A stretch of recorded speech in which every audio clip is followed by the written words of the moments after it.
Now, black folk will be going into that underclass structure starting in about another 2 years. Once we go into it, we'll be locked and frozen in it by the year 2013 or 2010, that general time frame. All of us got about 2 years to either get our act together or hang it up. If we don't do some very specific things in that next 2 year period, we will not get out of it, and windows are going to close on us. Now, what's going to drive us into this underclass structure? First of all, are the legacies of slavery and Jim Crowism. We are still bearing the burdens and the scars. They were never corrected. That's one of the failings of our leadership in this country. They had the nerve, the audacity to let black folks suffer for 460 years. And at the end of the civil rights movement, rather than going back and saying, let's find out what has happened to black folk for 460 years. Have they been psychologically, emotionally, politically, educationally damaged? Nobody spent 1 minute of time trying to figure out what had happened to black folk over all that period of time. So in the course of the civil rights movement, at the end of it, they say, well, let's pretend that nothing has happened to them, that they were not injured, they were not hurt. And now let's go seek integration and pretend that we're all equal.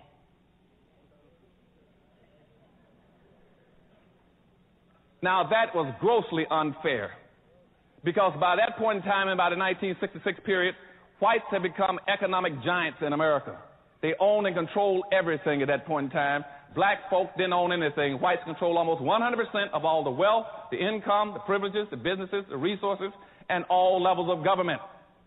Blacks had nothing. Blacks were 1-foot midgets. And they allowed us then to use integration to walk from our communities, from our ghettos, over in their communities, totally disarmed, not understanding anything, blind, naked, and then saying you can go and compete. Compete with what? And that's what's happening in South Africa right now, where you have black folk now who have been totally subjected to the most brutal form of legal and economic slavery around the world for almost 300 years in South Africa, where whites in South Africa control almost 100% of all the gold mines, the diamond mines, the chrome, the bauxite, the magnesium, the land, the businesses, the farms, the animals. And now in South Africa, they've been told that they're free. Now, anybody in his right mind would have said, hold it a second. Now, if there's been a reform in South Africa, since whites have gotten everything and blacks got nothing, you should have seen on the news a massive flux of whites trying to get out of South Africa. If there's going to be any significant real change, wouldn't you agree? Somebody would have been trying to get out of there. The airports would have been jammed. And you all haven't heard a peep. You know why? Because nothing is changing. Because in South Africa, the dominant, arrogant white society that's been so brutal to black folks still owns and controls 100% of all the gold mines, diamond mines, silver mines, chrome, bauxite. And they're telling those South Africans, you can now compete. And that's the problem in black America. We've been told now that we can compete, and I say, well, with what? And by going into our underclass structure, going to be 7 converging factors going to push us. To get my little summary up. 1, we're going to have an increased amount of conservatism in the country, and I'm going to talk about conservatism in a few minutes. 2, we're going to have a massive, unending influx of immigrants into the country. They're going to push us down. We have been the number 2 population in America now for over 460 years. We're going to get kicked out of being number 2 and going down to number 3.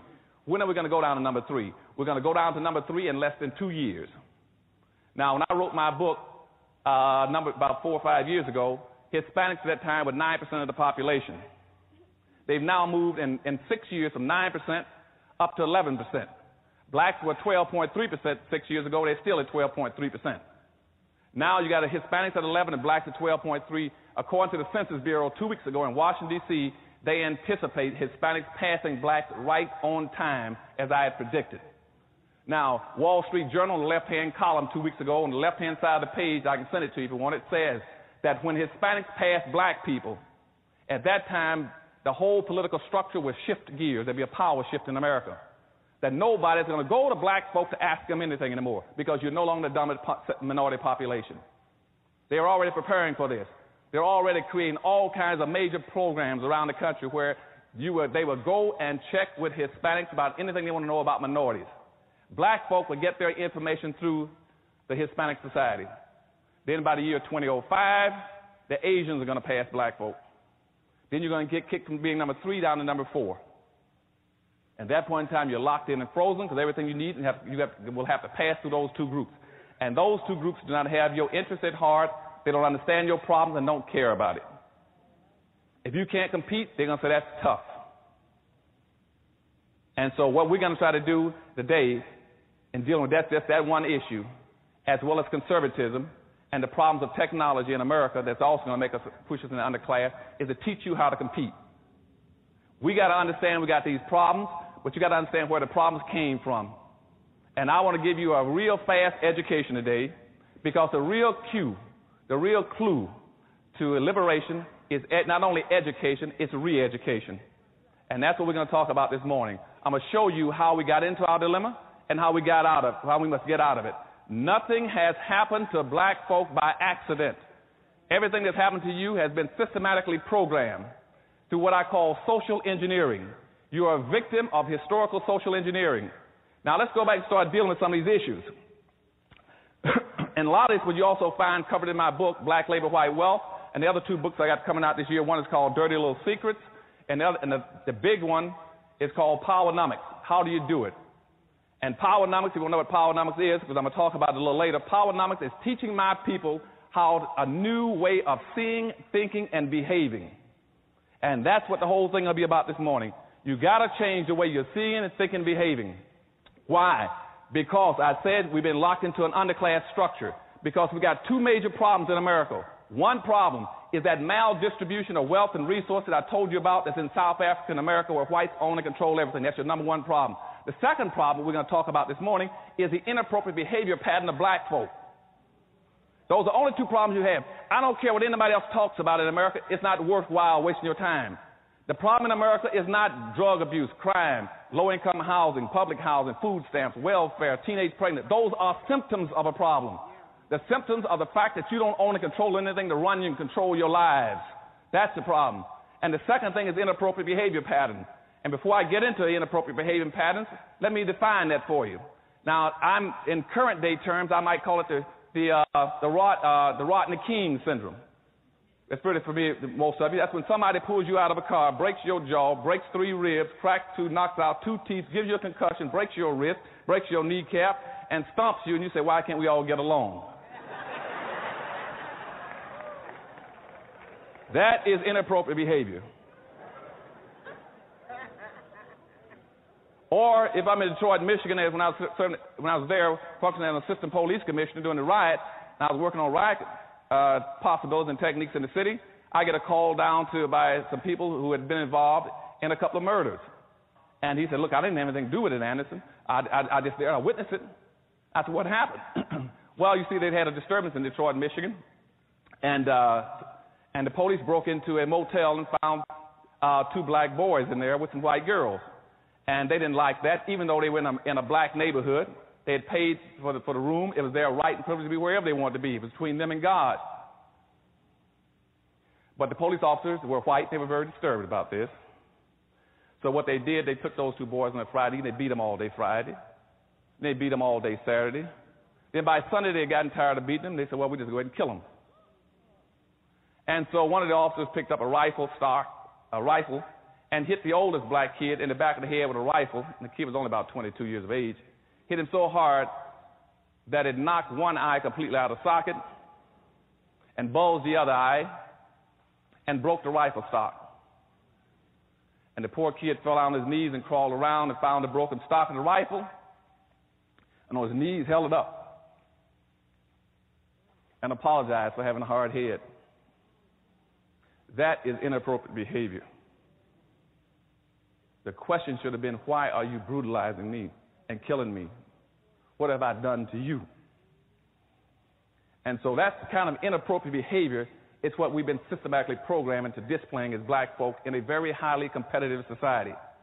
So what I want you all to start thinking about today and all throughout my speech today is not who you're against, but who you're for. I want you to understand that you're in a very highly competitive situation. You're going to be competing to survive and prosper. And that's what racism is all about. Contrary to what anybody tells you, and I just saw a definition of racism in the Washington Post last week by a noted columnist who's a conservative, and what he was really talking about was prejudice and discrimination.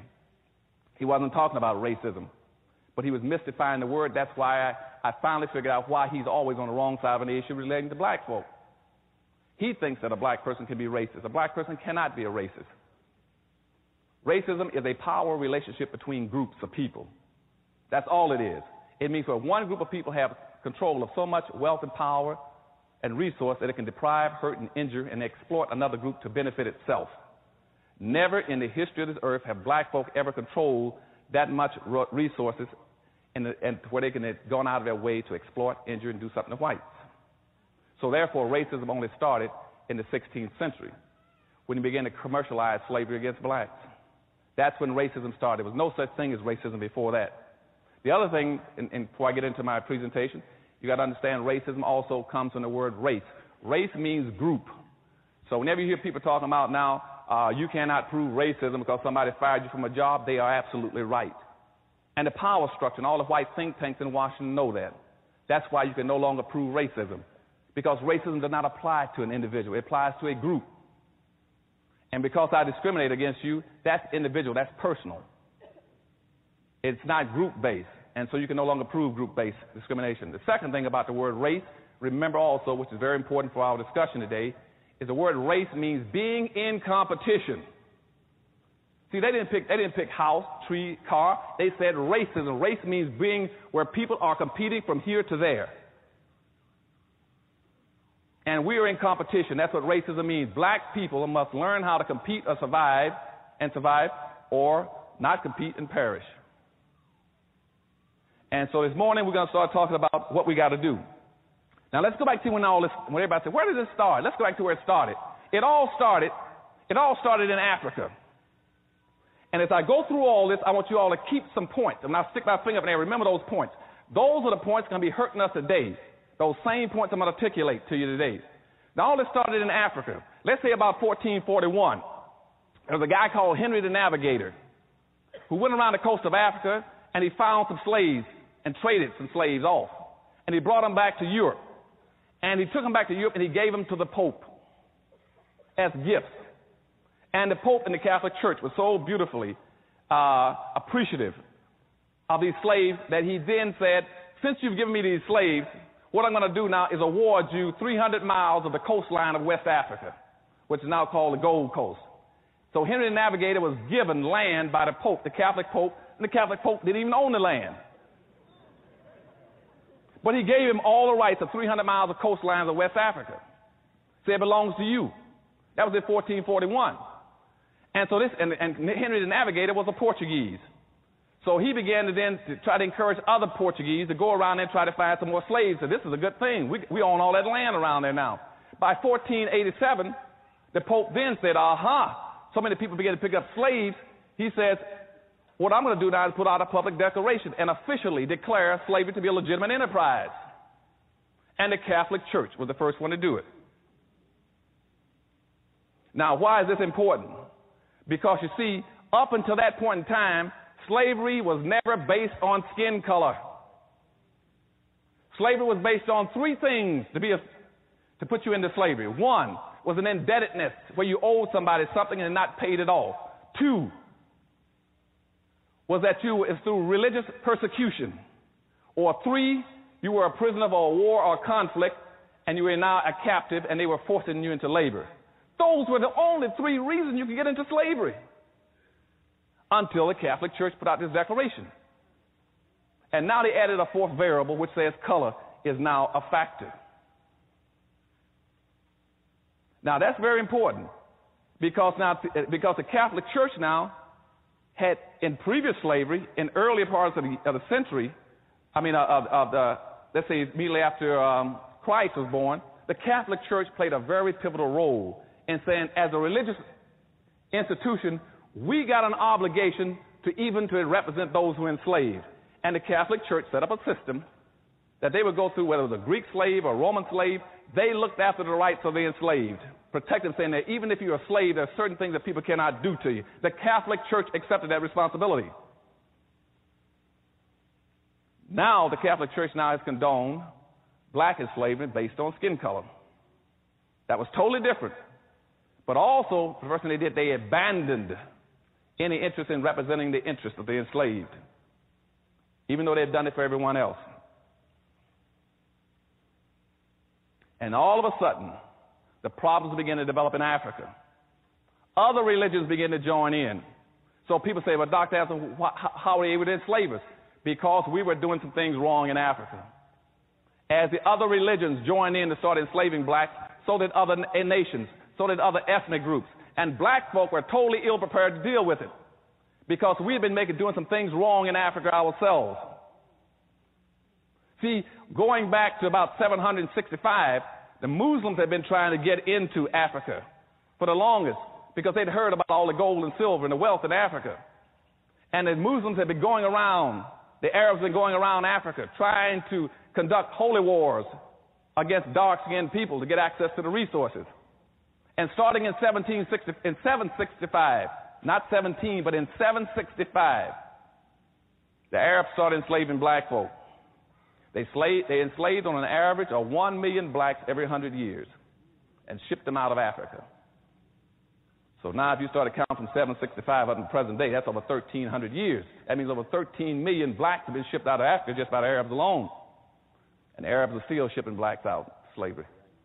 If you go to Ethiopia and Mauritania, you'll now find, in Sudan, you still find blacks being sold by Arabs for actually about $475 a piece. So Arabs have been selling blacks now for over 1,300 years. But when you get around the 900s, or 200 years after that, the Arabs are still trying to penetrate the blacks to get their wealth. And blacks have got an international reputation of being one of the wealthiest nations on earth, talking about walking on streets of gold. And so from 900 up until about 1400, they live reasonably well because people were afraid to penetrate Africa. Because blacks also had a ferocious reputation for being invincible fighters. They were scared of the jungles and the black warriors. So no one went into Africa to get them, but the Arabs were still trying to get in, get access to the wealth and resources. Now I'm back up to the 14th century again. Now in the 1400s, about the same time as I just told you that the Pope declared that officially that blacks can be enslaved, at the same time Timbuktu was invaded by the Arabs. They finally broke through. They broke through because, see, blacks at that time had three major empires, Ghana, Mali, and Songhai. They were the richest nation on earth, but the black leadership had set themselves up to be invaded by the Arabs and consented to be pimped. Because the black leadership was extremely naive, going around practicing what I call benign slavery.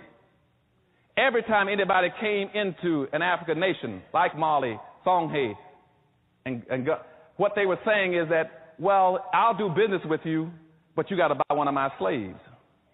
And the slaves were their own people. And they were playing games with slavery, saying, well, it's a tribe, he's a different tribe, so I'll enslave him.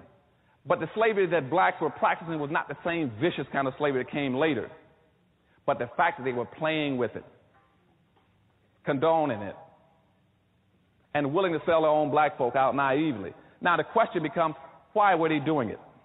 Okay? Why were they doing it? They were doing it trying to impress people with their power, how strong they were, saying that I would do business with you, but let me show you how strong I am. I got 3 or 4 blacks in the back room, and you buy them from me, and then I'll sell you some gold and silver. And what people were impressed with was not really their power. They were impressed with the fact that you had absolutely no interest as a leader in your own people and felt no responsibility to their welfare. And so when that got out, then all those countries, as I said, once the Pope condoned slavery, they began to flow into Africa because they knew the black leadership did not feel the strong togetherness, the willingness to protect their own people and to look out for them and lead them, and would willingly sacrifice them. So Africa fell wide open. And people poured into Africa after the Pope declared slavery legal in the 1480s. By 1500, between 1500 and 1650, 150 years, they hauled out 5 million blacks just to Central America alone, just right south of here into Mexico and to Central America, Costa Rica. Just to give you an example, after the Pope declared that you can legally go after those blacks, they pulled out 5 million of them and sent them in there. And those blacks in 150 years with sticks and stones, not steam shovels, but with sticks and stones and rocks, dug out over 16,000 tons of silver and 400 tons of gold just to enrich Spain and Portugal.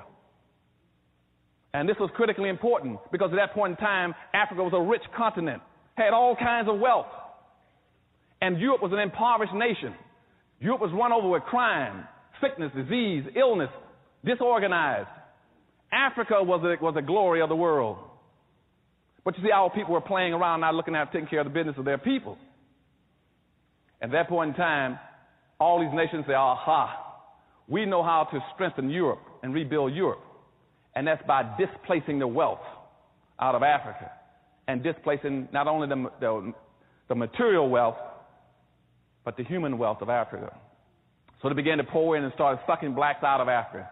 Not only the black treasures, the gold, the silver, but also the human capital. In some areas, they almost depopulated parts of Africa by shipping blacks out. And over a course of about another 300 years, they shipped out somewhere between 25 and 35 million blacks. And out of all those blacks that shipped out of Africa, over 2/3 of them died en route trying to get here. As a matter of fact, from the 1500s to 1800s, 6 out of every 7 people that were shipped came across the Atlantic Ocean were black folk. 6 out of 7 were blacks. And they were depopulating Africa, not only as wealth, as resources, but as human capital. Very important. And as they came and as they shipped them out, everybody began to become enriched. But you still had black leadership that still didn't understand, unwittingly was playing into the hands of people who were much more serious about the games than they were. So I jump up to the year 1619. They brought in 20 blacks into America, formally, even though we'd had another group of blacks in here around in the 1500s. They've been floating around, too, off of PD River in South Carolina. And we'd had blacks much earlier, the Folsom people. But don't even get into that. But by 1619, they brought in 21 blacks into Jamestown, formally. And those blacks came in as indentured servants. They were traded by a German warship for supplies. Those blacks were free in about year 1624. But something very important happened right before 1624. In 1621, you had a black guy named Anthony Johnson. Anthony Johnson came to the United States in 1621. Came in from England as a free black. At the same time, you had those other 20 black slaves brought in here in 1619, the first 20 blacks. But this black came in as a free black in 1621. He came in, and then since he was coming in from England, not from Africa, he then declared himself a free black, declared that he wanted head rights. And head rights in those days says anybody coming to the country can get 640 acres free right off the bat. Then plus you can get another 500 to 600 acres for every slave that you own. He immediately went and had 13 blacks. He brought in then, we got him 13 black slaves. And he's black. So within a few years, about 15 years, he was one of the richest blacks in the colonies. But he was enslaving his own people. Now, going up to 1638, Maryland colony then put out a public edict that laid the cornerstone for racism in this country, saying that now that black folks coming into this country and they began to intermingle with whites and socialize like Johnson and trying to integrate, we got to pass a new law. So the state of Maryland put out a law called the Doctrine of Exclusion.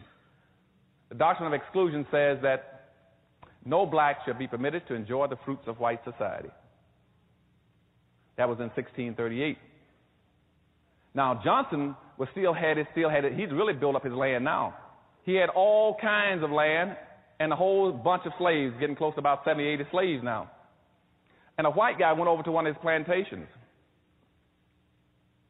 And one of the black slaves there, named John Castor, asked him, says, why am I a slave here with this guy? He says, I didn't know that.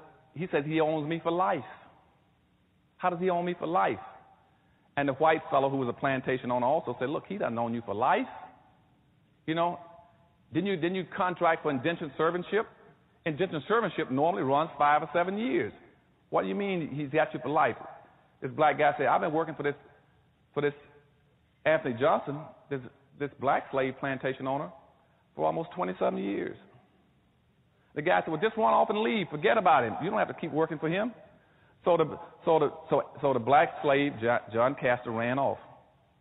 But guess what happened? Anthony Johnson then went to court, and he sued the white plantation owner who had encouraged the black to run off.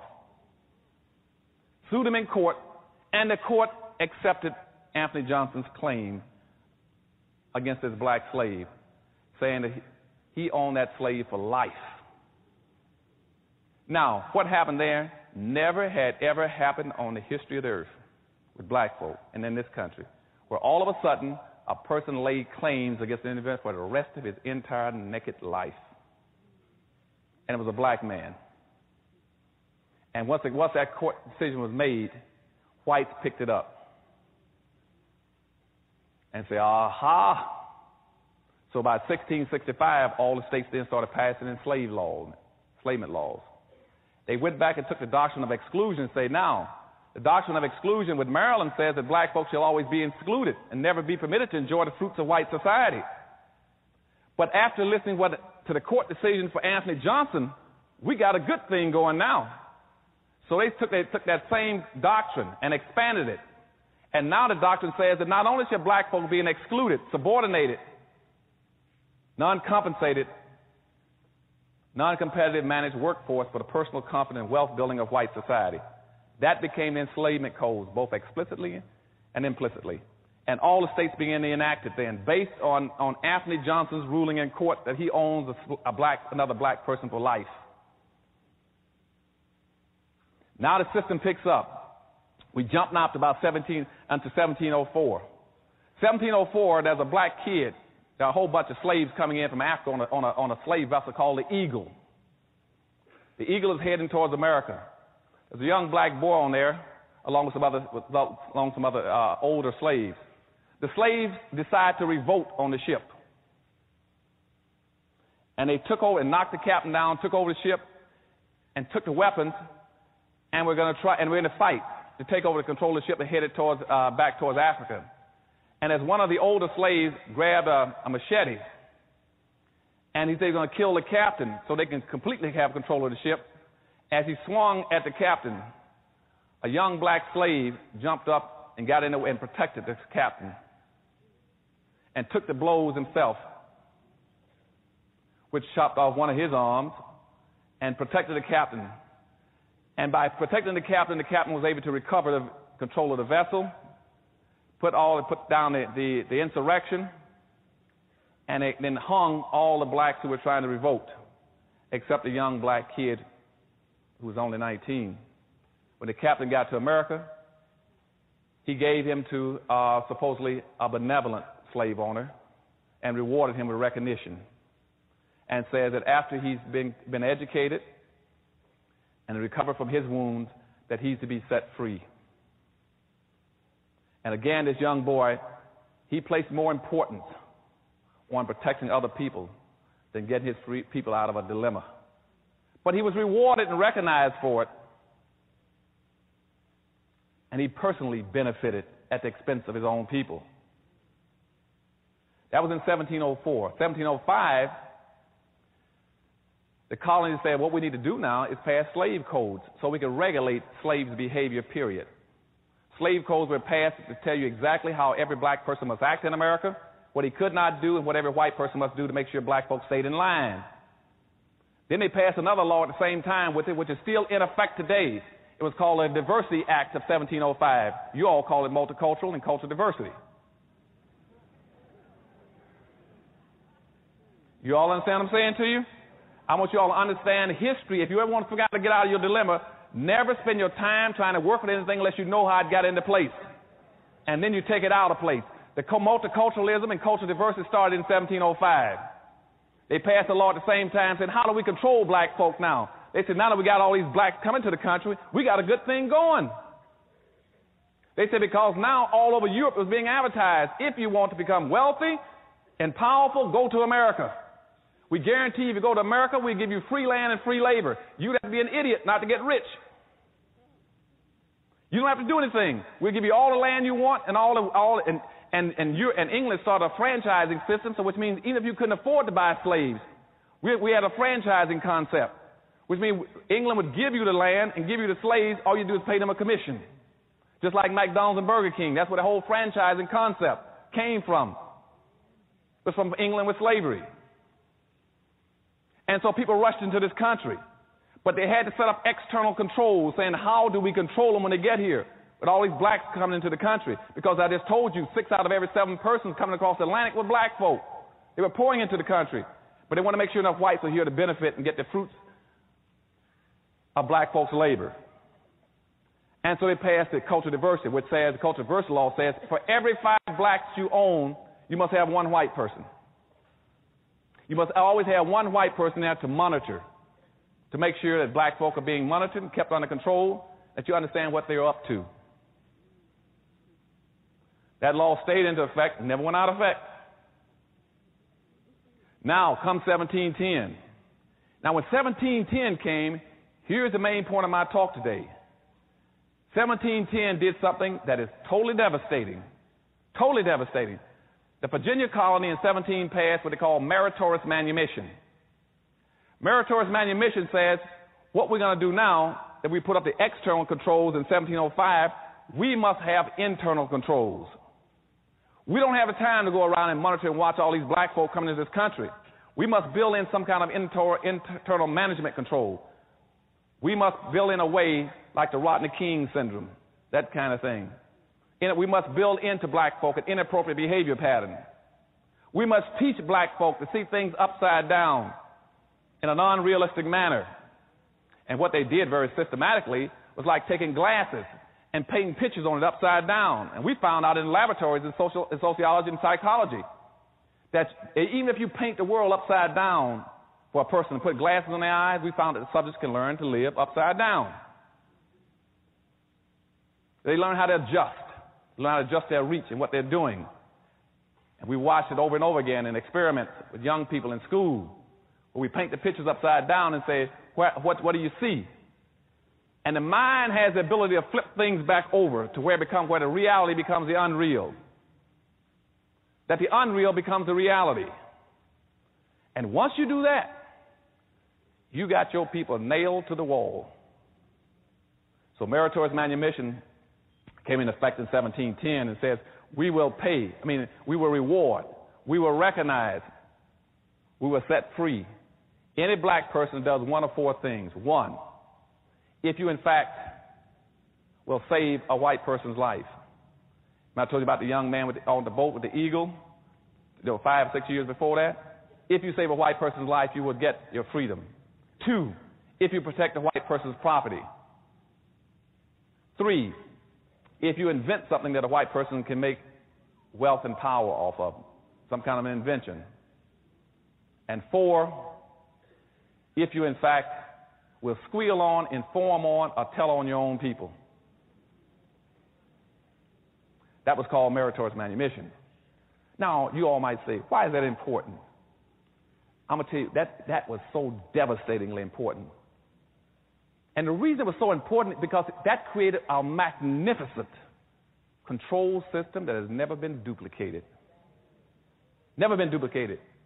As a matter of fact, it has only been replicated 1 time that I know of, and I'm usually pretty current on most issues in this country, psychological, sociological, and educational in this country.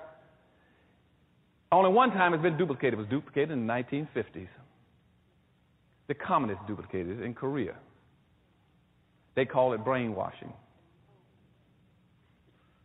Now, you might ask, what is brainwashing? Now, typically people in the 1950s, when it happened in the Korean War, we talked about brainwashing. See, now I was a safety and survival engineer for my squadron. I was in a Marine attack squadron. My primary responsibility was to teach my people how to survive. We had a school for brainwashing in Barbers Point, Hawaii. Teach them how to survive. What's brainwashing? Well, most people, at least the guys in the Marine Corps, they thought that brainwashing would be some kind of a inhumane way of treating people. That it would be no less than pulling out fingernails, driving bamboo splinters between the joints, hanging people up in the cold and castrating them, what we call the Chinese water torture. But brainwashing was none of those things. Was none of those things. Brainwashing was simply a very sophisticated form of re-education. And see, for you all in the auditorium this morning, brainwashing, so that you'll always remember it, is nothing but group therapy run in reverse. We always remember that. Now, the whole point of group therapy is to bring people together. Brainwashing is to turn it backwards and scatter people apart. And that was very effective in Korea against our troops. And see, now I'm going to show you the different parallels of what happened in 1710 and what happened in 1950, so you can understand the implications of what's happened to black folk in America. Otherwise, you can't deal with the issue. So in 1950, we had approximately 7,000 Americans in prisoner war camps in North Korea and China. 7,000 Americans have been captured and put into war camps before they were subjected to brainwashing. And after they were subjected to brainwashing, starting from the time they were captured, do you know that in that course of time, almost 4 years, we did not have one single solitary American prisoner to escape from a prisoner of war camp? That had never happened in the history of this nation. That you can contain that many soldiers in one or two places and never have one to escape. Not one escaped out of 7,000 in almost 4 years. And to tell you the truth, in some of those camps, they didn't even have fences or walls up.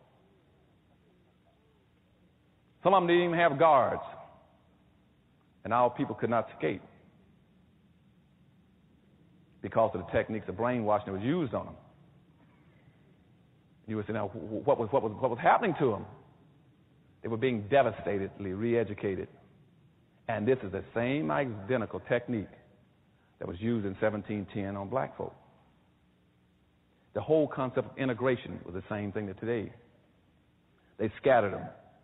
Now, what happened in Korea? In Korea, we noticed certain kind of things were happening to the prisoners. They didn't act like prisoners anymore. See, when a guy when he was captured as a prisoner, the first responsibility was to try to escape, not to participate, not to cooperate with the enemy, not to compromise one's principles. But to always try to fight, resist, and get out, and to compete to help your own people to escape if you can. Didn't happen in Korea. Because you see, brainwashing, reverse technique of group therapy, first of all, what it did, it divided the soldiers against each other. Divided the soldiers against each other. And there's a whole revolutionary principle that says that a revolution comes when two people get together and begin to conspire. You can never have a revolution or an insurrection on earth as long as you drive a wedge between the first two people. You drive a wedge between the first two people, you'll never have a revolt. And in Korea, we never had a revolt. Secondly, people can only organize if they get together. But see, what the communists did, they started an information system, a squealing system, an informing system. And what we found in Korea was they had the most massive, widespread information system ever on earth, where people were recognizing other people or identifying other people who were planning on escaping. And what the communists were doing was telling people, look, you all got a responsibility now as a prisoner. If you hear about another prisoner talking about escaping, it's your responsibility to inform on him and tell on him. And if you do that, we'll reward you. You get an extra candy bar and apple. And once that happens, you see, pretty soon, the soldiers didn't know who to trust anymore. They didn't know who to tell anything to. If he was planning on escaping, who did he tell? He didn't know when the other guys were going to turn him in for a reward. And so the organization broke down, and they quit communicating and sharing information to each other. Because all of a sudden you were planning on escape. Next day someone drags you out in the cold, strips you down, and pours ice water on you at 26 below zero because somebody just turned you in for an apple and a piece of candy. And see, that's what happened in meritorious manumission in 1710 when blacks were being rewarded for turning in other blacks. See, also what it does is not only does it stops your communication, it stops your ability to organize, but also it broke down what we have to have as a sense of community. In none of those camps do they have a sense of community anymore in Korea. And without a sense of community, you have no way of doing the things that have to be done as a human being. And so in the prison war camps in Korea, all of a sudden the camps became filthy, the black camps. Nobody built latrines. Nobody made sure there was food and blankets passed out. Nobody took care of the sick. because you don't have a community anymore. Without a community, you can't do anything. So we didn't have a community in Korea, in the camps. And out of the 7,000 prisoners you had in Korea, almost half of them died. They didn't die because anybody shot them. They died from the fact that they were unable to function appropriately, to take care of themselves, to function as a community. They no longer had what you got to have and what black folk had taken from them through meritorious manumission. See, once you get a community, the next thing you must have above that is your trust. You cannot have trust if you don't have a community. And I always hear black folks say, Dr. Anderson, all the things you say are true, but how can I get together another black folk when I don't trust them? You don't trust them because you don't have a community. And and above trust comes cooperation. But Dr. Anderson, I don't want to work with him. No, because you don't trust him. So it goes community, trust, cooperation. And that's what they did in Korea. They killed the community. The black soldiers no longer had a community, and prisoners no longer had a sense of a community. They no longer had a sense of who they were, what they were about, the business of, and who they were. And all of a sudden, that kind of an oppressive system of rewarding people for identifying with the enemy, and that's what the Koreans are doing, saying you identify with us, and we'll reward you and give you a can and an apple. And when they started rewarding people, the community was destroyed. And their soldiers fell apart. And over half of them died. And so the next thing that happened to them is what also happened to the black community. After 1710, they moved into a thing what we call give-up-itis. All of a sudden, the soldiers in Korea, in those camps, no longer cared about anything anymore. So when I come into the Crenshaw district and I said, why don't you do this? They said, well, we don't care anymore. Same thing happened in the prisoner of war camps. The soldiers didn't care. And once they lost caring, they were through. Nobody could save them anymore. And at night, over 40% of those soldiers would pull blankets over their head and just sit there in the corner and die for no apparent reason. Not for physical reasons. It was called give-up-itis, and you've seen it in hospitals. That's when a person would die long before he's supposed to. And you ask why. When a husband passed and the wife would die 6 months later, 3 months later. Not for any medical reason, because they no longer have a will to live. And that's what happened in those camps. We lost over half our soldiers because they lost their will to live. And see, after meritorious manumission was put on black folk in 1710, black folk, a lot of them began to lose their will to live and to care and be responsible. So jumping back to 1710, so you understand what brainwashing is and the effect on black folk. I want you all to understand that was a re-educational system. So when that happened in 1710, the word spread. And down in Jamaica, there was a fellow named Willie Lynch that heard about it. And he was already running a seasoning school for slaves in the South, in Jamaica. So then he caught a boat and headed for America, headed for Virginia, where the meritorious manumission had been initially enacted. He got there in 1712. And just like the communists did in Korea, he came up with the same expression, gentlemen, I'm here to take care of your needs. I can show you how to do what you want to have done. I can show you how to divide these slaves so they'll never recover, or at least it'll take 300 years before they can do it. So some of you might wonder why I picked in my book the year 2013. This coming year in 2013 would be almost exactly 300 years since Willie Lynch put his methods on black folk. He said it would take 300 years. He said, what I'll do is to show you how you divide blacks. You divide blacks along the lines of skin color. You rig it so every black will look at another black skin color first and say, is he a yellow black or black black? And that way, you've already divided them. You divide them along the lines of sex, so that all of a sudden you'll have black women joining the feminist movement against their own black men. They're trying to beat them out of jobs and opportunity and visibility to take care of their families. So you divide them along the lines of sex. Then you divide them along the lines of age, where the old turn against the young turn against the old, and say, you're ancient, you're old, I don't want to listen to you anymore. And it worked very effectively. And Willie Lynch put that on them. It's It's called divide and conquer. Divide and conquer was the same in 1710 as it was in 1950 in Korea. And black folk became invited. And so from 1750 up to about from 1710 up to 1750, the system started going into effect. The social conditioning, the brainwashing of black folk took off full steam then. Because see now, they were very concerned about all these black slaves. We had to control them. And people said, well, how are we going to control them? And said, the first way, and there are three ways you do it, but the first way is by physical control. Always control a black person physically. That's what slavery is about. The second way of controlling them was called Jim Crowism. Then you control them legally.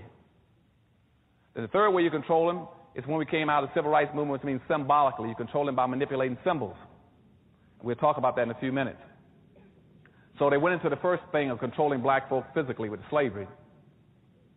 By 1750, the black population got up to 34% in America. And they were very concerned about this because, you see, all these slaves were pouring in across the water, so they started advertising to bring in more immigrants. They said, what we need are more white immigrants to dilute. Remember, I told you the Diversity Act said we must have so many whites.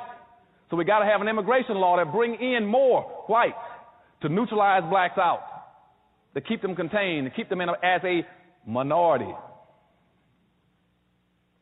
We'll fix it so they'll love that word minority. They'll use it all the time and call themselves that. Even though we know the minority means loser. We'll turn the world upside down. They'll call themselves loser, loser, loser. So by 1750, black population hit 34%. So what the white society started doing then is that we must do what they didn't say that then, but the effect was the same. What happened in Korea? We must isolate them. So every Indian treaty from that point on started putting in conclusions saying that you must also stay away from black folk.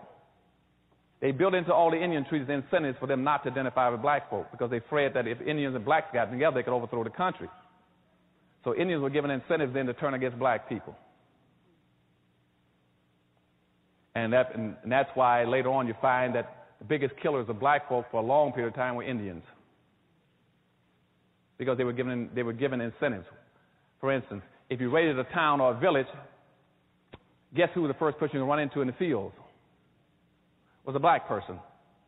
And see, you had laws because of the slave codes of 1705 says a black person could not arm himself, he couldn't carry a weapon, he couldn't carry a tool, he could not raise his hand to defend himself, he could not strike back.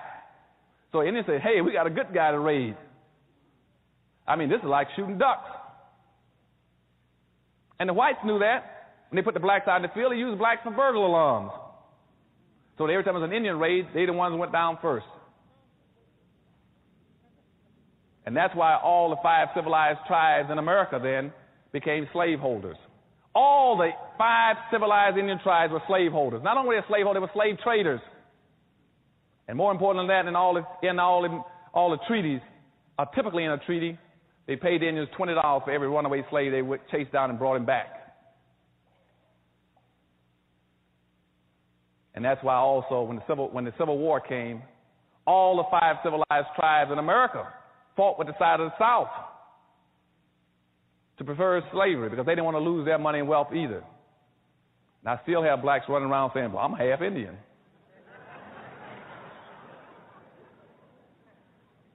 Nobody wants to be black. I mean, even if there's people that have been misusing your people too, but you don't want to be it. They'll tell me about how, well, I'm 3/4 white. I can't stand black folk. I'm 3/4 white. I said, well, why would you want to be white rather than black? I said, blacks didn't enslave you. Blacks didn't Jim Crow you. Blacks didn't castrate and lynch you and exploit you. And see, that's that upside down that would make black folks see things upside down and wrong. It's inappropriate behavior. Inappropriate behavior pattern was instituted on us to make sure we saw everything backwards. That way, when we ran, we thought we were running the right way, we were running the wrong way, and they knew it. And that's why you later hear me tell black folk all over America that my people, black folk, are doing everything wrong. They're not even doing wrong right.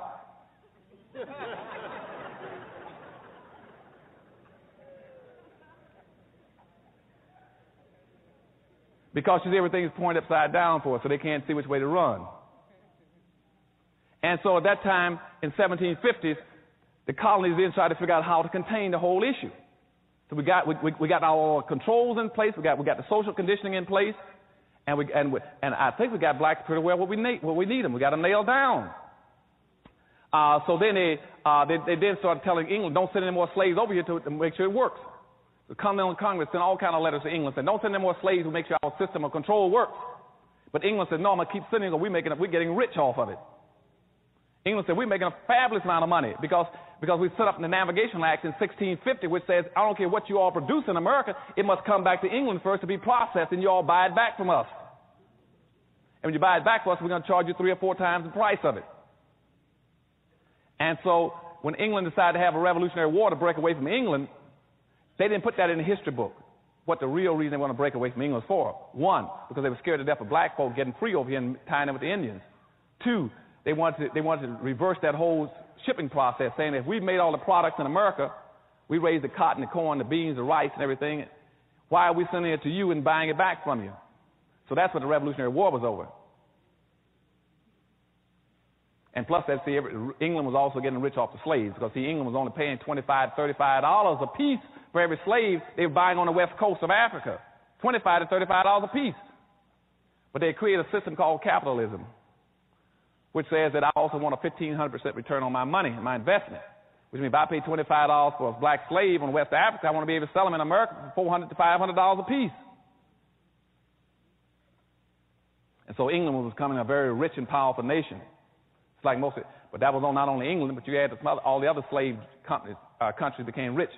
That was Portugal, Spain, England, Germany, and the Arab nations. All of them were getting wealthy off of black folk, off a combination of 2 things, extracting the wealth out of Africa, the material wealth, and selling the human labor.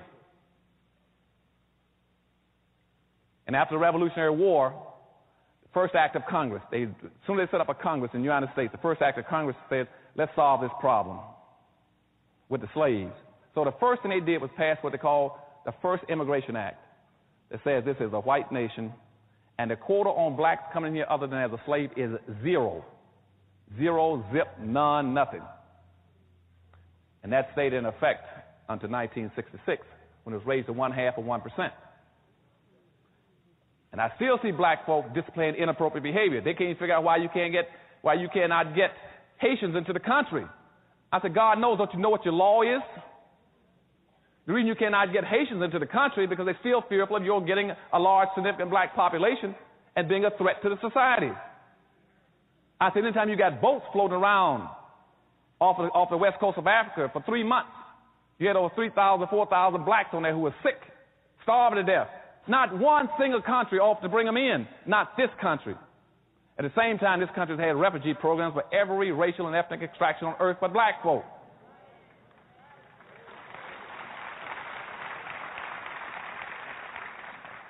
And where is our civil rights leaders? Where is our black leadership? Why aren't they raising issues about it? Instead of them going down there and say, why can't blacks come in from the islands and from Haiti? They do the same thing because they're seeing things upside down and backwards. They do the same thing the whites do. Say, well, what we need to do is invade that country and make them stay there. Let's improve the conditions there. And so that way they have nice places there. Rather than say, no, you didn't improve all the conditions in Mexico, in El Salvador, and Nicaragua, and Hungary, and all these other countries when the people came in. You didn't improve all the conditions in Vietnam to bring in the people. Why do you keep asking these special things black? No leadership will raise the question. Because you see, no black leadership in America wants to raise the real issues about why we cannot raise our population and others can. In a social democracy where the majority will win and the minority will lose, we are the only planned, systematically, permanently classified minority.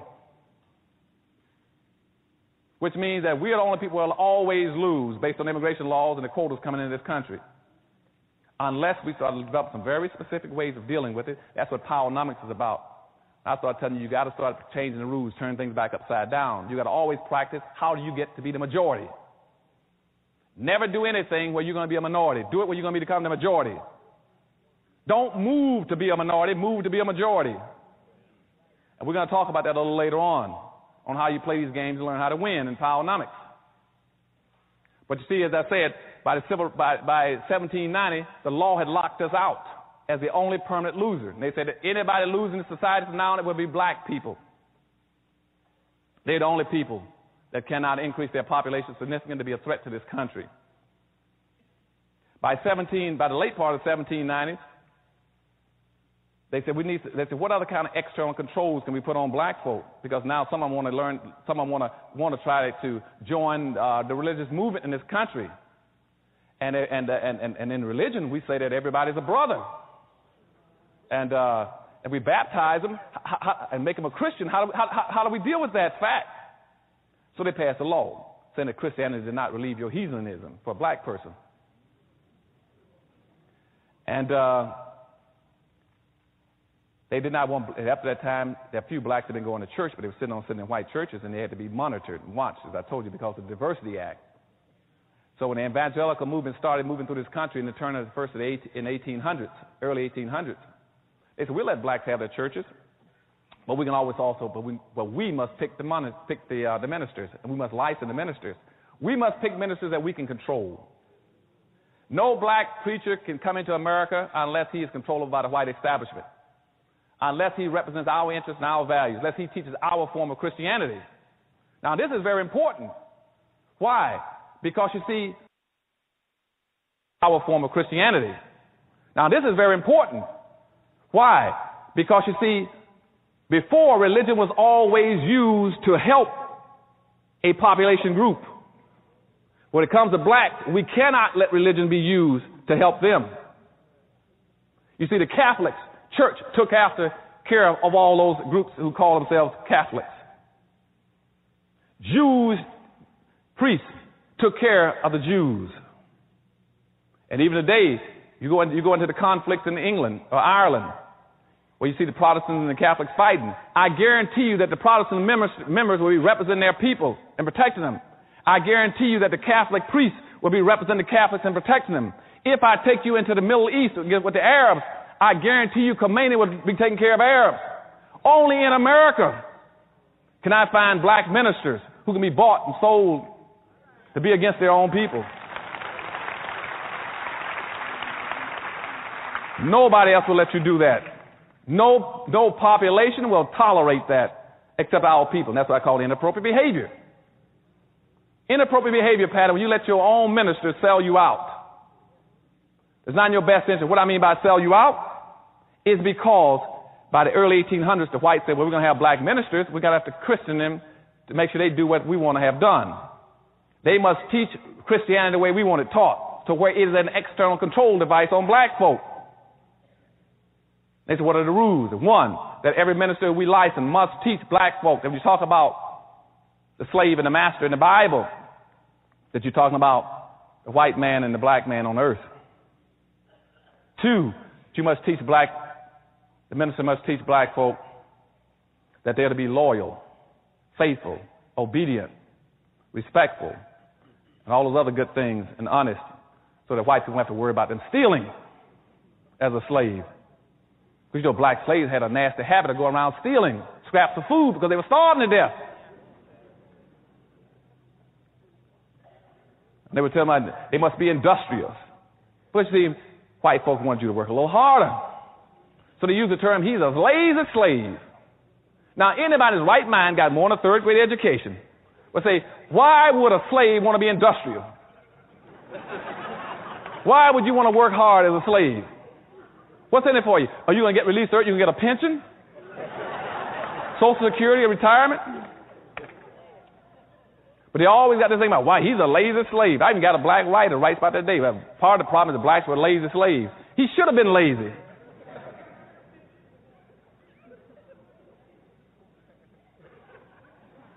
The third thing they put on you is that, well,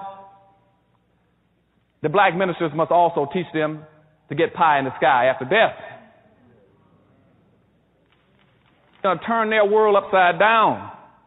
So while everybody else is competing to get resources, to get wealth, to get power, black folk are saying, I'm waiting for mine in the sky.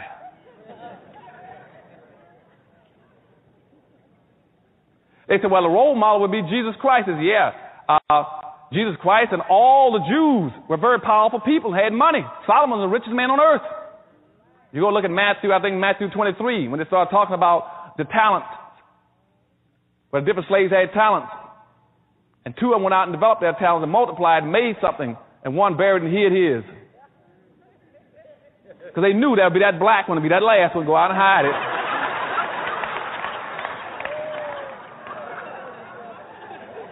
Y'all understand what I'm talking about? Now, but during that period of time, though, in the 1800s, when they started putting all the religions on them, they started controlling them, a few blacks said, well, wait a minute now, because something just happened down in Haiti. Now, I know that I can guess in the future y'all aren't going to let the Haitians into this country, but in the 1800s, what happened was Toussaint Overture. Toussaint Overture took his little band of rabble-rousing blacks in Haiti and beat the devil out of all the French troops. Ran them raggedy. Beat the devil out of them. Now, that was important because, for two reasons. First of all, that is the only time in Western history where the white society blinked and black folk took advantage of them and beat them. Y'all remember that? Only time in history that blacks ever broke free of that conditioning system I told you in 1710, the same one they used again in the Korean War. And again, the reason I want to point out that system to you, that brainwashing system, why is it so important? You all remember this, and why it's so important. And that's why I must give the dominant white society praise for this. I mean, they're some very smart people. Very smart. Why did I say that? Because, you see, the people that put that system on black folk in 1710, they had the equivalent of a third or fourth grade education. And here we are today, 250 years later, or 200-some years later, almost 300, and black folk with doctor's degrees and master's degrees can't figure it out.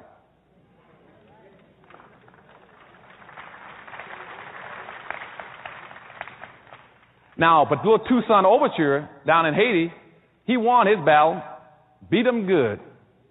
Now, that meant when he beat them, though, they finally tricked him and said, well, now that you've beaten us, wouldn't you like to come together and integrate? He went to discuss it with them at a meeting. They captured him, put him on a boat, and shipped him to someplace in Europe, some country, in Iceland, one of those, I think Finland or someplace, and they froze him to death up there in the prison. Because he went to co-op, and I told you in Korea. In the Korea and the brainwashing techniques, there's another principle that says that anytime you want to control anybody, I can control anybody who's willing to talk and compromise and discuss with me. I can get him to compromise.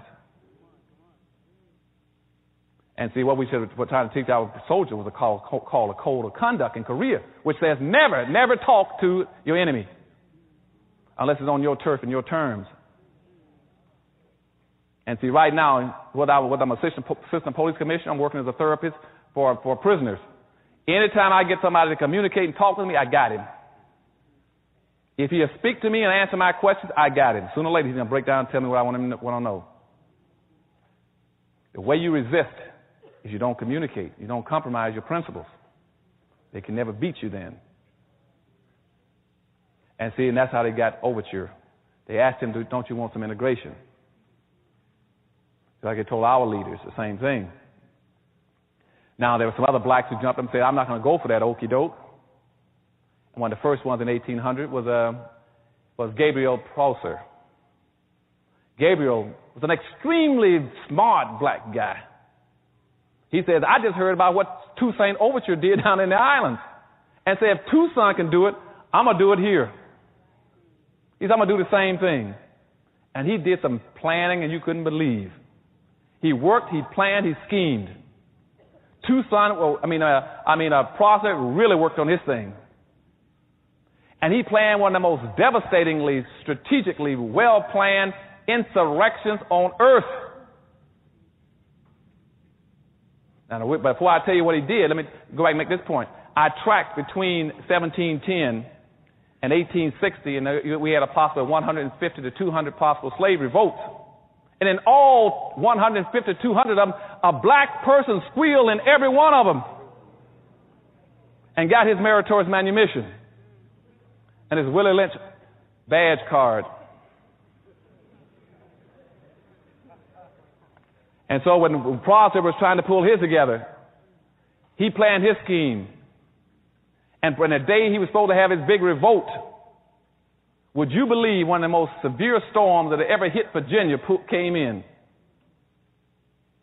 and washed out most of the land and roads and bridges, and Prosper's group couldn't get together, their gathering point, because they were planning on hitting three things. They were planning on taking over the penitentiary in Richmond, they were planning on taking over the armory, and they were planning on attacking the town and annihilating the town, everybody except the Methodists and the Quakers, who had befriended them.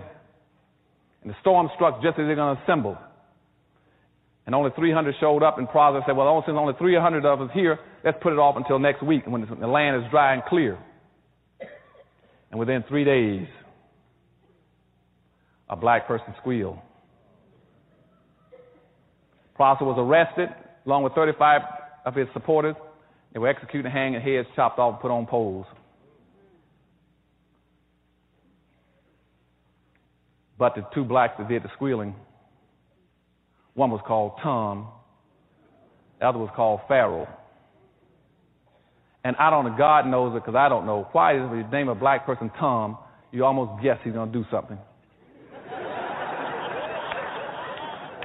Now, I don't know, and I don't mean to put down anybody here named Tom, but there's something about that name.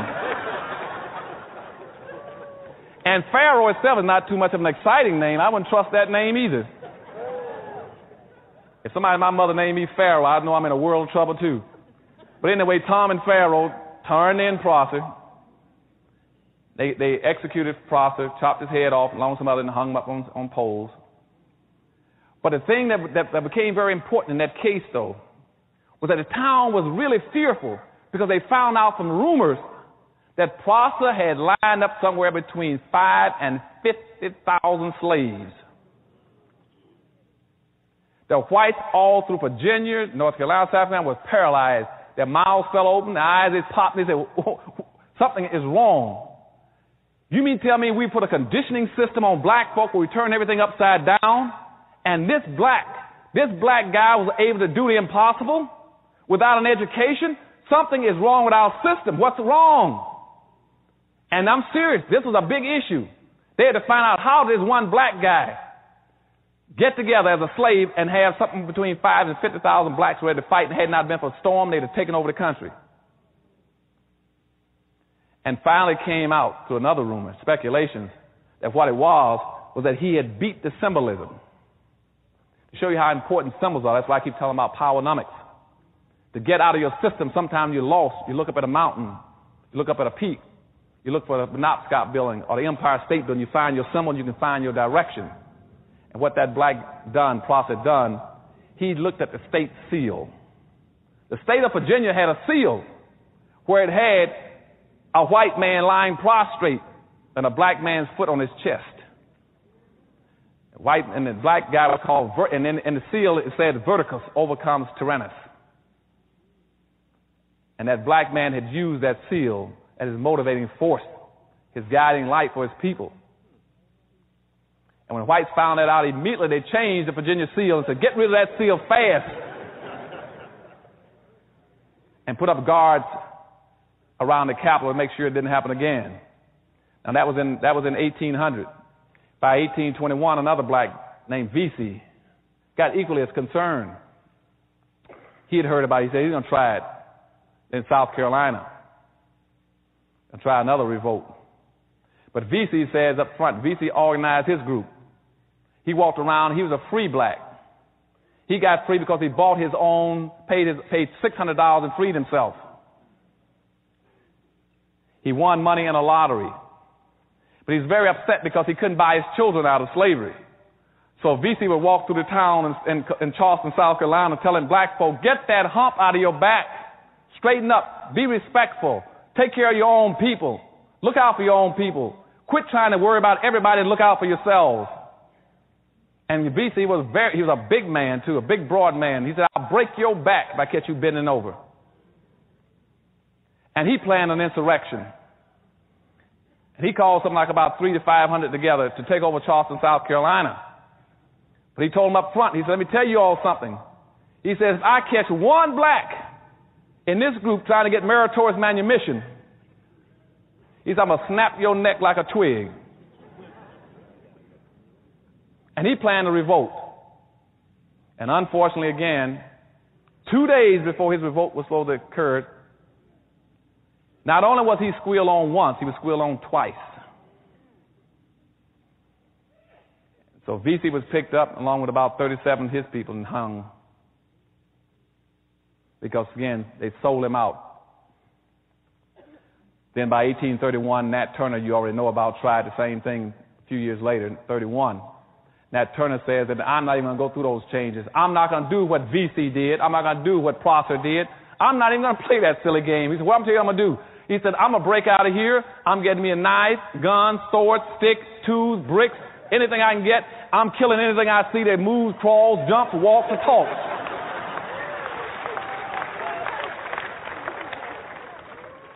That's exactly what I'm quoting him. He says, I'm the rod and staff of God. I'm not playing these silly games. I'm tired. And so Turner started walking, saying he was a sword and the voice of God. He said, I'm going to kill anything I see moving. He killed 55 people, including his own master. And then the country got petrified again and sent the army in looking for him. They searched for Nat Turner for 2 months and couldn't find him. He hid out because he killed so many people. Until one day he needed food and went down to get some blacks to get some food. And guess what happened? Turned them in. And so that took care of Nat Turner.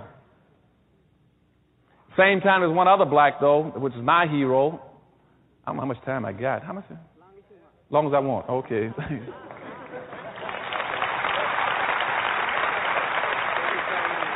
Okay, thank you. You see, you all are so nice. That's why I love coming to this city. Boy, I swear. I love you. I'm going to move out here pretty soon.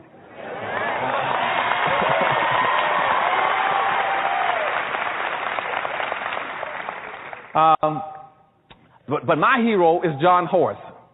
We start talking about inappropriate behavior versus appropriate behavior. Now, here's a black man at the same time period displayed what I call appropriate behavior. No Rodney King stuff, you see.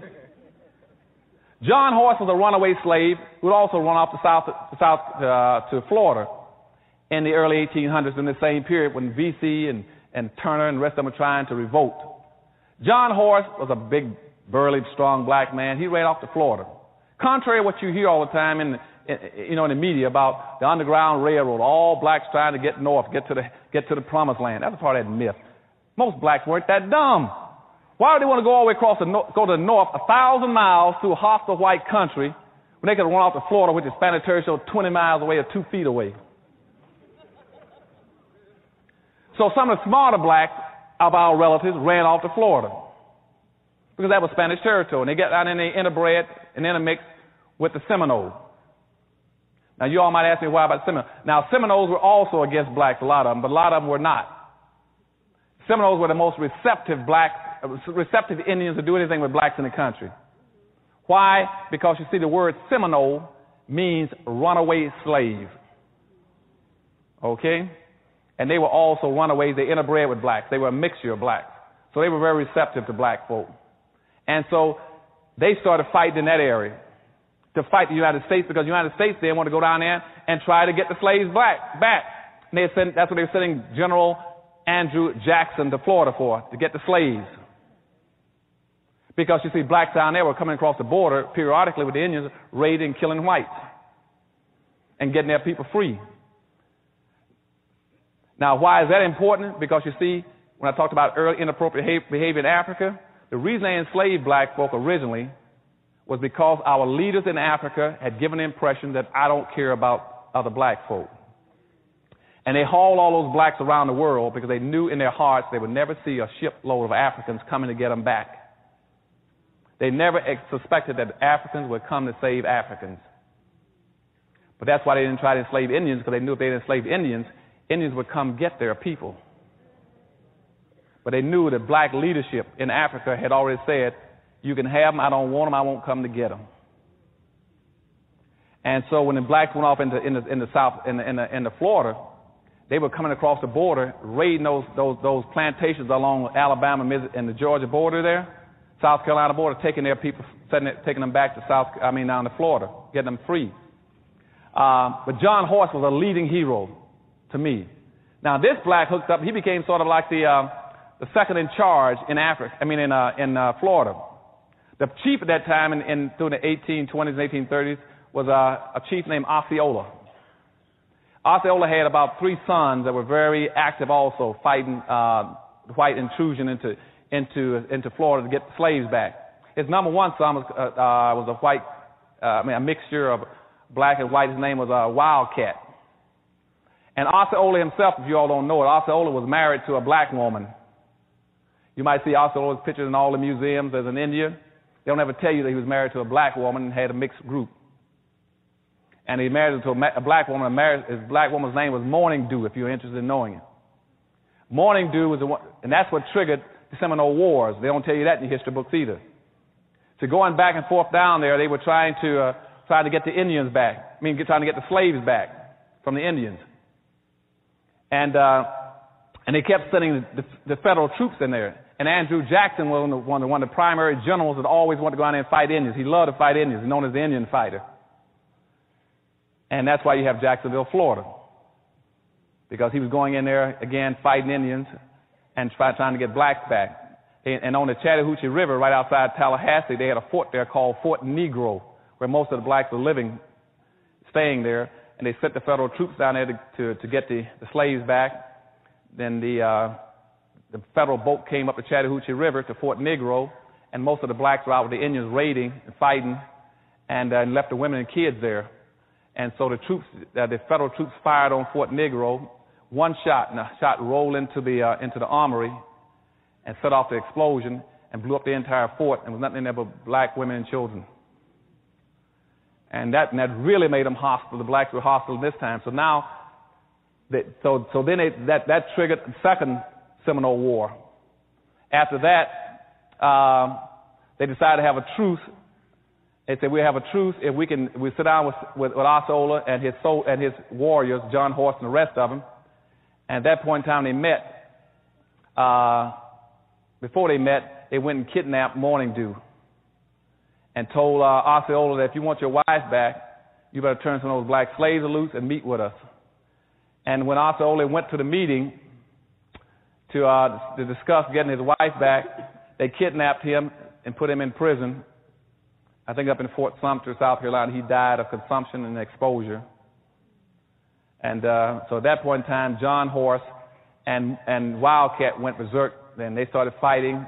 They fought all the way throughout Florida, and finally they ran them out of Florida. They went out west and led some of that whole movement called the Trail of Tears, all the way out to Oklahoma territory. And but the only people who were fighting in this country against the United States at that time was John Horse and Wildcat and his band of blacks. They had carried their own women and kids with them. That is the only black man in the history of this nation, and I'm sorry to say no school teaches that. That's the only black man in America that's ever stood up to America and fought him, and not as a slave, but as a man. Nobody else has ever done it.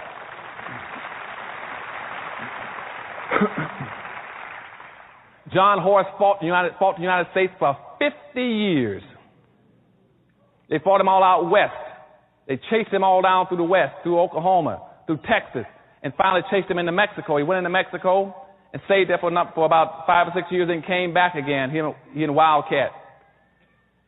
They tried to set up their little village again, but the whites out there, the racists kept raiding their camps, shooting them and killing them. He kept fighting, and they finally killed Wildcat, shot him in the back with a shotgun and killed him. And then John Horse finally just gave up and got on his horse, allegedly, and just rolled off back into Mexico. You never heard from him again. But he fought for 50 years, the only black man. You can talk about any civil rights leader you want to. If you had a hero, that's the only hero we ever had that fought and says, I'm not a slave and I won't take it. I'm not Rodney King or anybody else. And so, they found nobody ever knew what happened to him, but he rolled off. That was John Horse. Now, this whole meritorious manumission policy is in effect, moving along at the same time. This control system. About 1852, a lady named Harriet Beach Stover wanted to write about it. So she then wrote about the whole thing. She interviewed a guy whose name was Henderson, what you all know as Uncle Tom. He then told her about the story. She wrote a book called Uncle Tom's Cabin. But in that book, contrary to what most people think, Uncle Tom was not the bad guy. The bad guy was Sambo. And so I'm asking you all as my brothers and sisters, please in the future don't call a black guy who you know is worthless and trifling. Don't call him an Uncle Tom. That's complimenting him. Call him his real name, what he's entitled to, and that's a Sambo. Any black person sells his own people out and will do them in, he is a Sambo. Now, what is a Sambo again? Going back to Meritorious Manumission in 1710, the whole conditioning process, the whole brainwashing system, the whole social engineering system says that you must teach black people to see the world through the eyes of whites. You must see everything through their eyes. You must accept their values, their superiority, whatever they think and feel, and that way we got you contained. And that's why when you see somebody like Colin Powell, somebody running for office, they say, well, you can run for office if you see the things the way we want to see them. If you want to be conservative, you can run for office. If you want to place a lot of importance on abortion, you can run for office. If you want to talk about being anti-taxes, you can run for office, which means if you see things the way we see them as a black person, you're safe. You're acceptable. And if you don't want to do that way, then become an athlete or an entertainer. So therefore, you identify with the rest of those blacks in the country. You stay away from them. They're bad. And you start going around, you try to go get a penny out of an athlete and entertainer, do something for the black community. They're going to do it. Their advisors won't let them do it. The agents won't do it. Their promotion people won't let them do it. They're going to identify with your community because, again, they have now already died and gone to heaven. Okay, so when Harriet Beecher Stowe put out her book, what she tried to tell black folk is that Uncle Tom was not a bad guy. See, Uncle Tom, you read that book, and most blacks, 90% of blacks never read it. They always call another black, he's an Uncle Tom, he's an Uncle Tom. He's not an Uncle Tom. If you read the book Uncle Tom was a guy who would not beat black women. Uncle Tom, that book, was a guy who would not beat other blacks to make them pick more cotton. Uncle Tom was a guy who would come in at night and take cotton out of his own bag and put it in other black folks' bags so they wouldn't get whippings at night. Uncle Tom was a guy who would not tell where black folk were hiding when they went across the river and they broke free as slaves. But Simon Legree, the white slave master, had a black that followed him around named Sambo, who always says, you show me, give me the right, I'll show you how to trees the coons. I'll show you where they hide. And see, that's the guy. See, his role responsibility is going back to Meritorious Manumission. I told you about when you got to protect white folks' property and protect their wealth. He says, I will protect it and find it for you. And that's why you read in the movies and books that came out after Uncle Tom, you always had a black guy, a black slave, was running down the road saying, Master, master, here comes the army. Let's hide our silver and gold. And you all say, our? How did it get to be our? He always wants to say something that doesn't even belong to him. And that showed up all through history. And today you got the same kind of personality doing it. And now he's not saying let's hide our silver and gold. He's called himself a conservative. I'm also against affirmative action for black folk.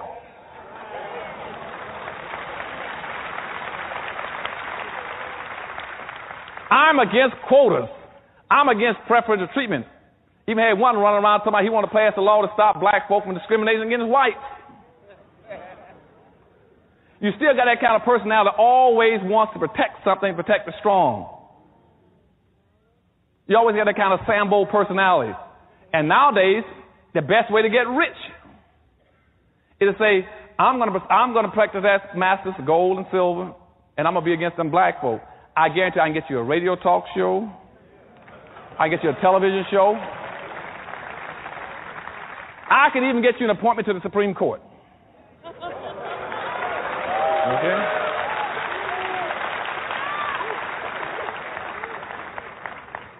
You tell me how many black folks you want to sell out, and I guarantee I'll show you how to make money. Because you see, every ethnic group, every religious group, every racial group, every political group has always made money off of black folk. Okay?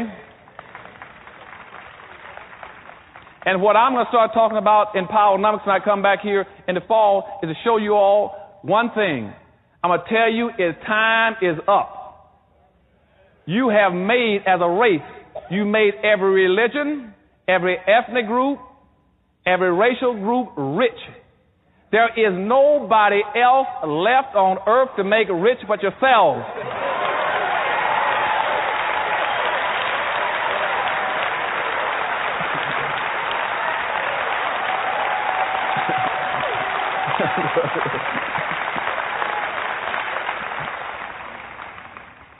So that's all left. We got to do it for ourselves now. So don't give me this stuff about Dr. Anderson. That's the reverse discrimination. We are anti. You ain't anti nobody. You already made everybody rich.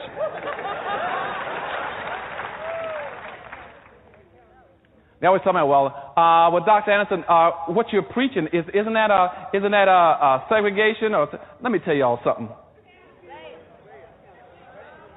Starting again, back in 1850, blacks got hung up on that same mess, you know. By 1850, after Harriet Beecher Stover put out her book, here comes Frederick Douglass. He's going to take one path. He's going to go back now and try to pick up becoming an integrationist. He becomes an integrationist, taking that since they excluded us in 1638, saying we should never be permitted to enjoy the fruits of white society, let's be integrationists and civil rights people. Let's make them let us in. So they started that top strand called integrationists, which will run Frederick Douglass, Booker T. Washington, then up to all your civil rights leaders and Martin Luther King and that whole group, all the way down the line to even your present-day civil rights groups. They keep saying, we want access to whatever you own. We want to be included in whatever you own. Now you got another group that started after the book with Harriet Beecher Stover. They said they want to be segregationists. Then you got the more strongly willed persons like W.B. Du Bois. Then you got Martin Delany. You got Marcus Garvey. Then you got Malcolm X and Elijah Muhammad. They were going the other way, saying, no, we want our separate stuff. Now, what I say by myself, and I know a lot of people might get upset when I say it, both groups were right and both groups were wrong.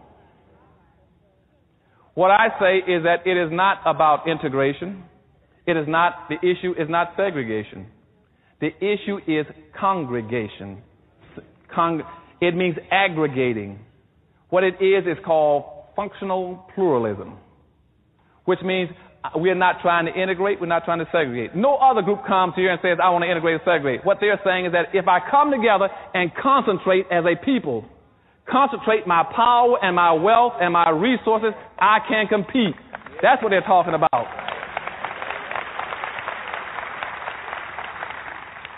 And please, since I love all of you all and I'm going to move here with you, don't let them trick you all anymore with them upside down glasses. They used to ask me that during integration about Dr. Anderson. Now, hold it. Now, you at the governor's office in Florida, you represent the whole state in education. Now, what do you want during integration? You got Malcolm X talking about segregation. You got Martin Luther King talking about integration. Why don't you all make up your mind? Which do you want? I said, I don't want either one. I want the same rights and privileges that everybody else got to go to either one of the sticks. Don't try to put me on one end of the stick. What I want more than anything else is to bring my people together and say, get all the power and wealth together like everybody else. And that way, quit trying to try to define us. You see, every Asian, for instance, when he leaves his homeland, he comes to America. He looks in the mirror and says, I'm going to America. And when I get to America, I'm going to find me a community of people that either look like me or I'm going to build me a community of people that look like me, that have my values, my culture, and my language. Nobody asked him about integration or segregation. When Hispanics come to this country, they would say, I'm going in, I'm going to build me a community of people that look like me or sound like me. And like the Asians who set up little who set up little Cambodias, little Vietnam, Chinatowns in every city. The Hispanics come in, they'll build little Mexicos, little Havanas, little Hialeahs. I can go across America and find German towns, French towns, Greek towns, Polish towns, but I can't find a black town.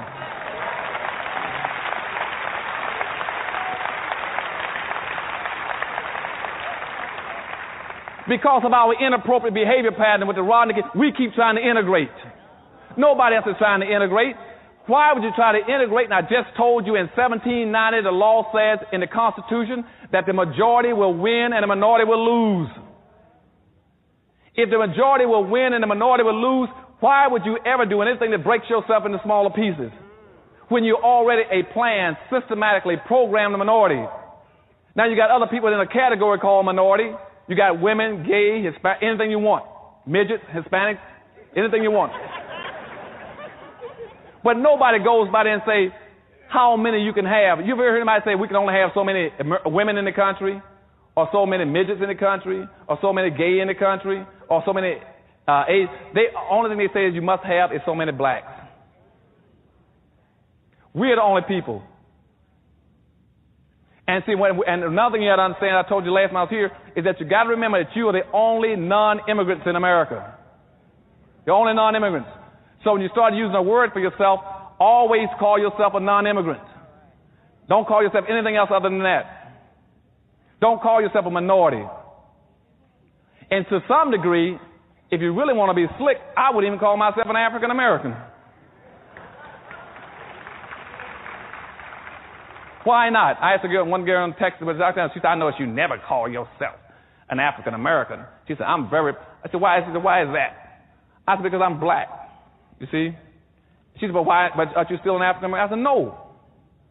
Because you see, when I go look at the definition of African American, the whole north part of Africa is a continent. That's not a country, that's a continent.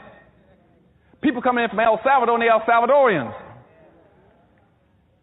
When you say you're from Africa, I'm an African. Where in Africa?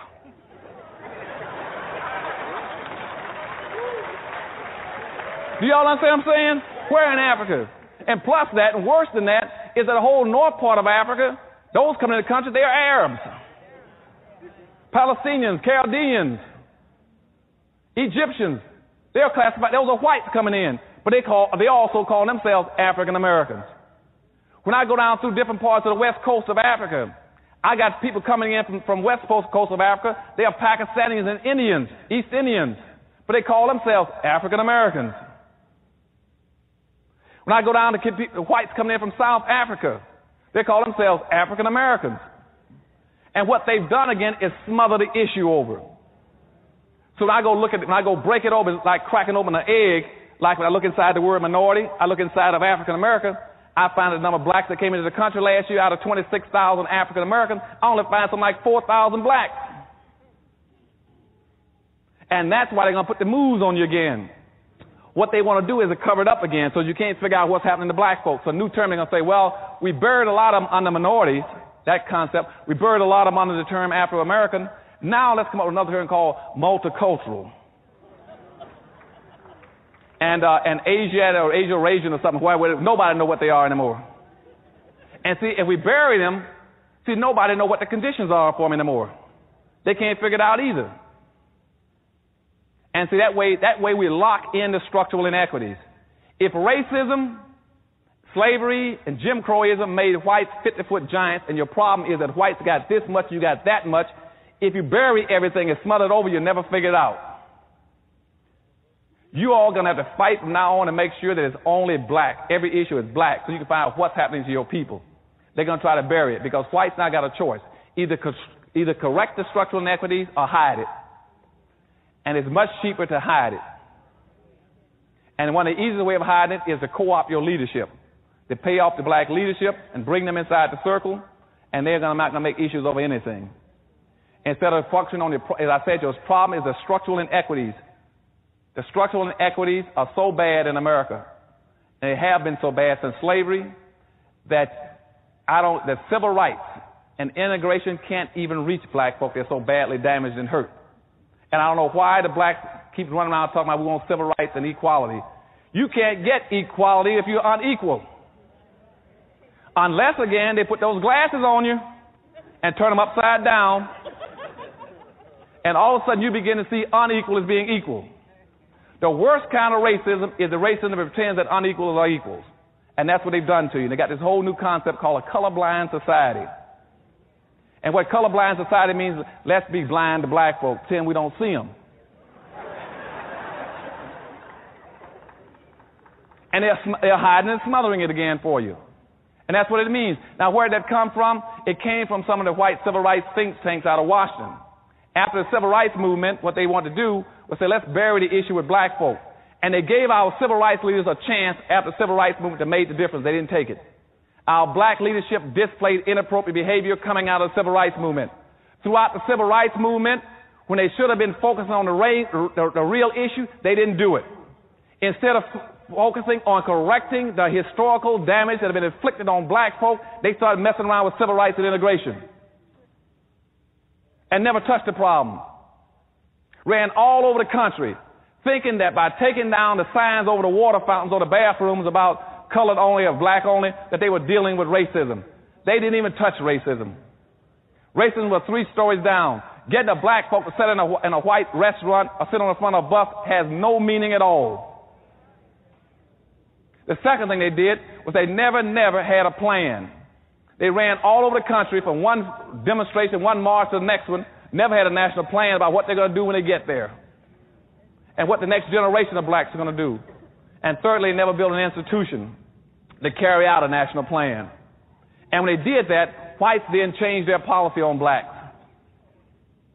They figured out black folk had displayed this inappropriate behavior and missed the boat. So what they did then, they said, let's put the moves on them. Johnson then wrote a law saying you got to correct the conditions of black folk in 1965, what's called the Affirmative Action Bill. When that came out, they put the moves on us to smother the issue again.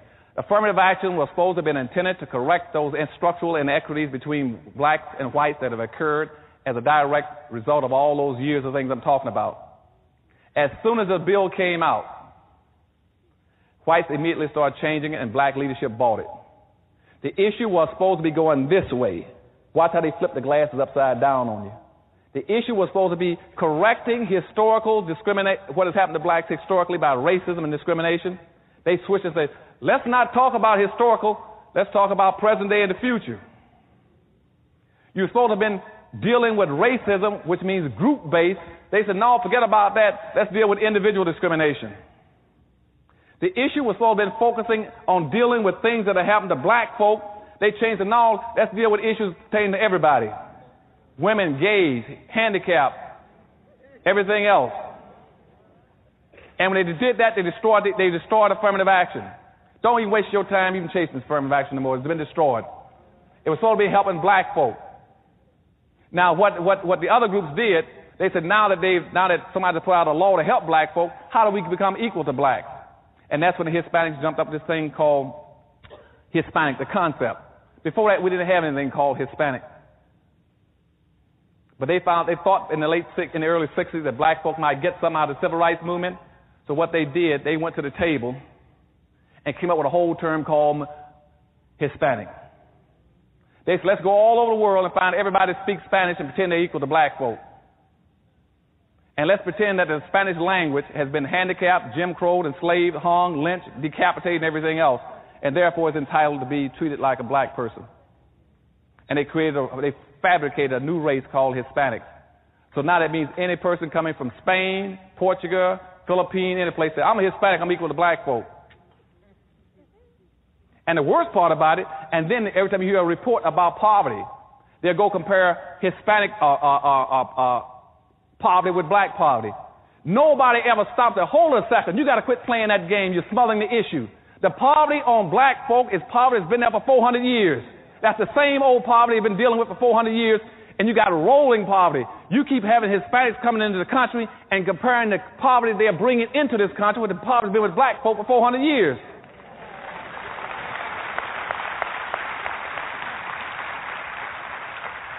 Nobody wants to stop them from doing that. Now, people say, well, they got poverty. Yes, but that's poverty they bring in here with them.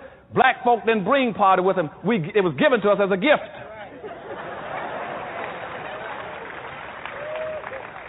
If you were to go back to 1840s, where I was earlier, we were talking about Uncle Tomism.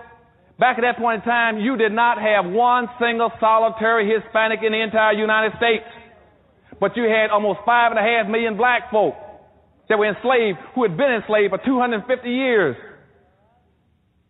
You didn't have any Hispanics. By 1900, you had 100,000 Hispanics in the United States, but you got 11 million black folk. Now, they got the same identical birth rate in 1900 up until today. Same identical birth rate. You got 100,000 Hispanics and 11 million black folk, and now they're going to pass black folk.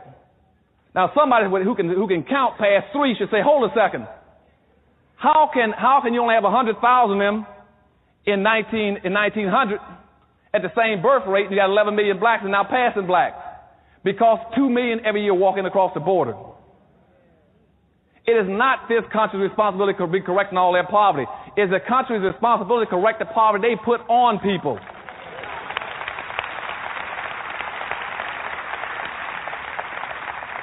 The poverty, and see, if you go through history, you cannot find one single solitary instance where anybody else in this country have been denied access to the educational system, to the economic system, to the political system, to the social system, but black folk.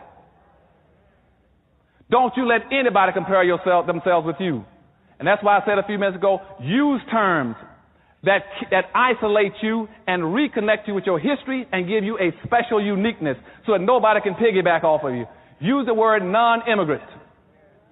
If you're going to do wrong right. If you want to insist,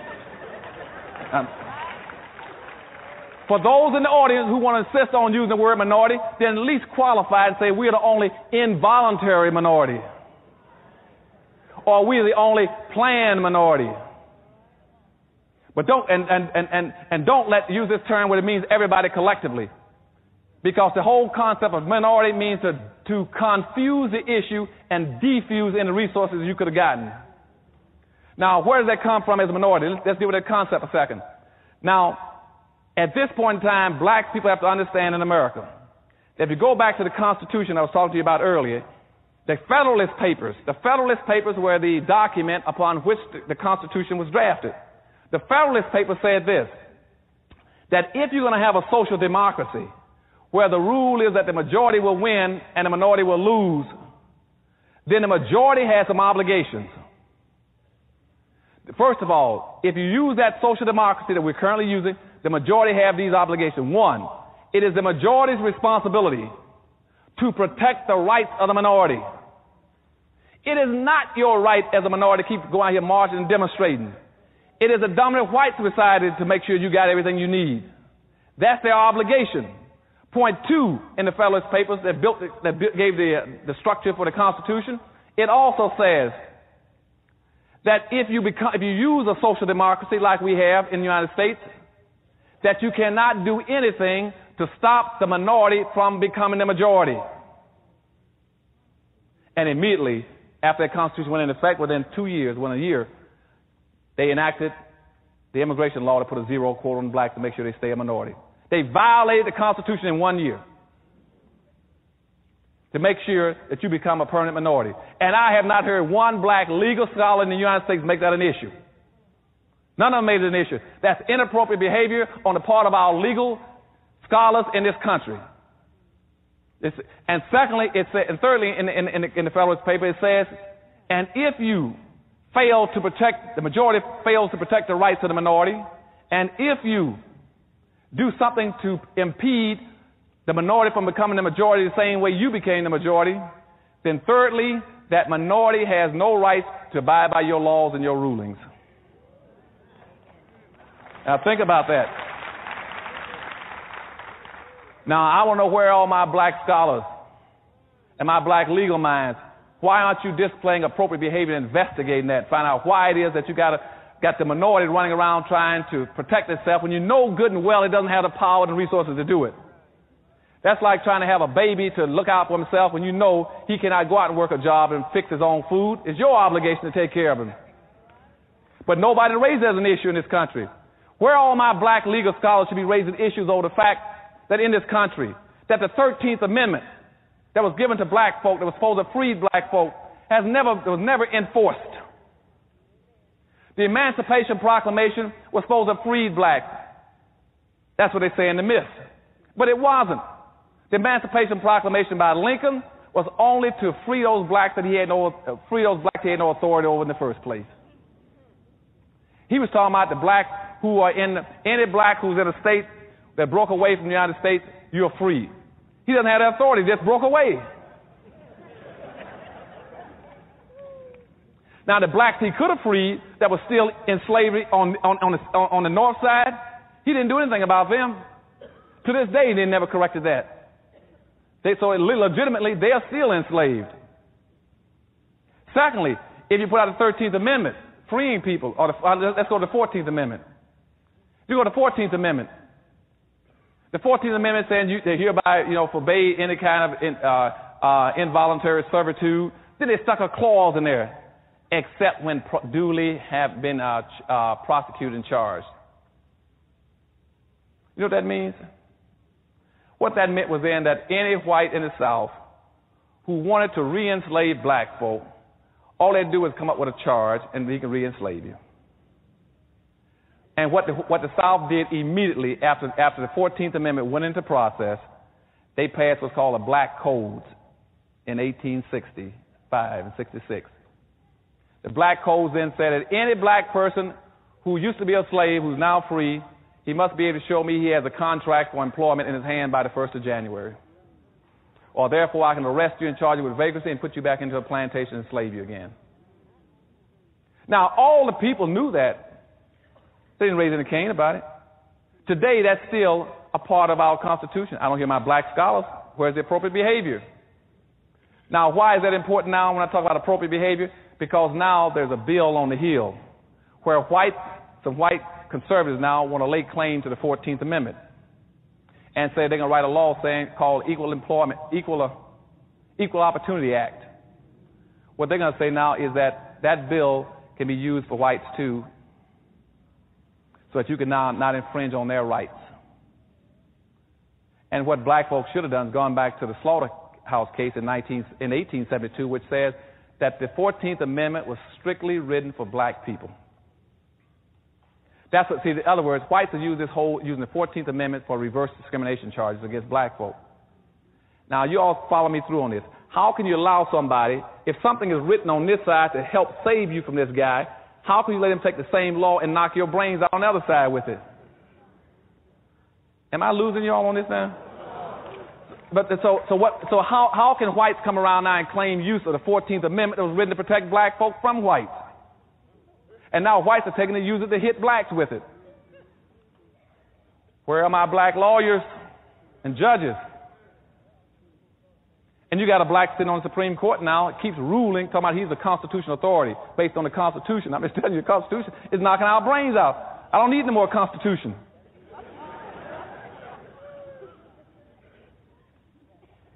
But all these questions need to be raised in our court system about what's happening to us. And nobody's doing that. So in the bottom line, what I'm saying to you is that we got major problems in society, but we keep doing all these things wrong. We are poor and impoverished because we don't build communities, as I told you a few minutes ago. Secondly, we are the richest nation on earth outside of the United States as black folk. In the world, we are the 9th richest nation on earth. We got an annual disposable income of $382 billion. But we violate all the norms of economics as black folk. That's inappropriate behavior. Your money is supposed to bounce 8 to 12 times before it leaves your community. I'm going to say that again.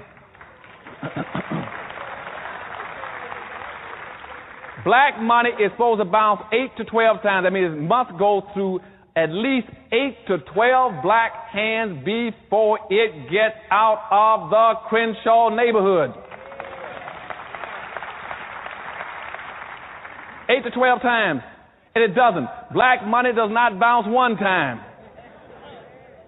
As soon as a black person gets paid, he's got this inexcusable denial in his mind saying, as soon as I get paid, I'm going to run over every other black and get into the suburbs to spend it in a white store, in a white mall. And the Jews, on the other hand, their money bounced 18 times before it leaves their community. You look at the discrepancy between one bouncing not once and once bouncing 18 times. Black people right now spend 95% of their money outside of their own communities. They spend 5% in their communities. In their communities, they spend 3% of that with non-black owned businesses. Black folk try to live off of 2% of their disposable income. They keep 2% every year. Then they take that 2% and put it into a savings account, a bank, and then they can't even get a loan from the white bank they put it into. Now, anybody's right mind knows that it's humanly impossible for you to live off of 2% of your income. It can't be done, but we keep trying to do the impossible. Why do we keep trying to live off of 2% and you know it can't be done? So what happens then is every night, every black community in America goes bankrupt when the last non-black in a black community closes up the store, cleans out the cash register, and goes home. We go bankrupt from that night until the next morning. And the reason we're doing that, the reason we're so impoverished, is because other groups are also boycotting us. We don't have any business structures in our neighborhoods because others are boycotting you. As long as you live, you'll never see a white person because his money is bouncing in his own community. So he's not going to let his money bounce in your community. So when he gets money, he keeps it. You don't see him getting in his car on a Saturday morning, like this morning, driving down to a black neighborhood, getting out of his car, going into a black store, buying a black-made product. He doesn't do that. If he does do that, I told y'all before, take a picture of it if you see it. It might be very valuable one day. Every black I know tries to get into Chinatown every Friday and Saturday evening. Have you ever seen Chinese trying to get into a black neighborhood to buy anything? Then why do you keep doing it? Inappropriate behavior. You keep doing everything inappropriately, backwards. You got to quit doing it. I'm not telling you to be mean or against anybody. I'm not telling you to be against. I'm saying take care of your own people. Don't do what they're doing in slavery.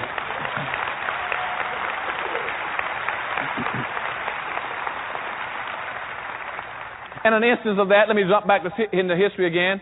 On the eve of the Civil War, we had over 6,200 blacks in America that owned other slaves.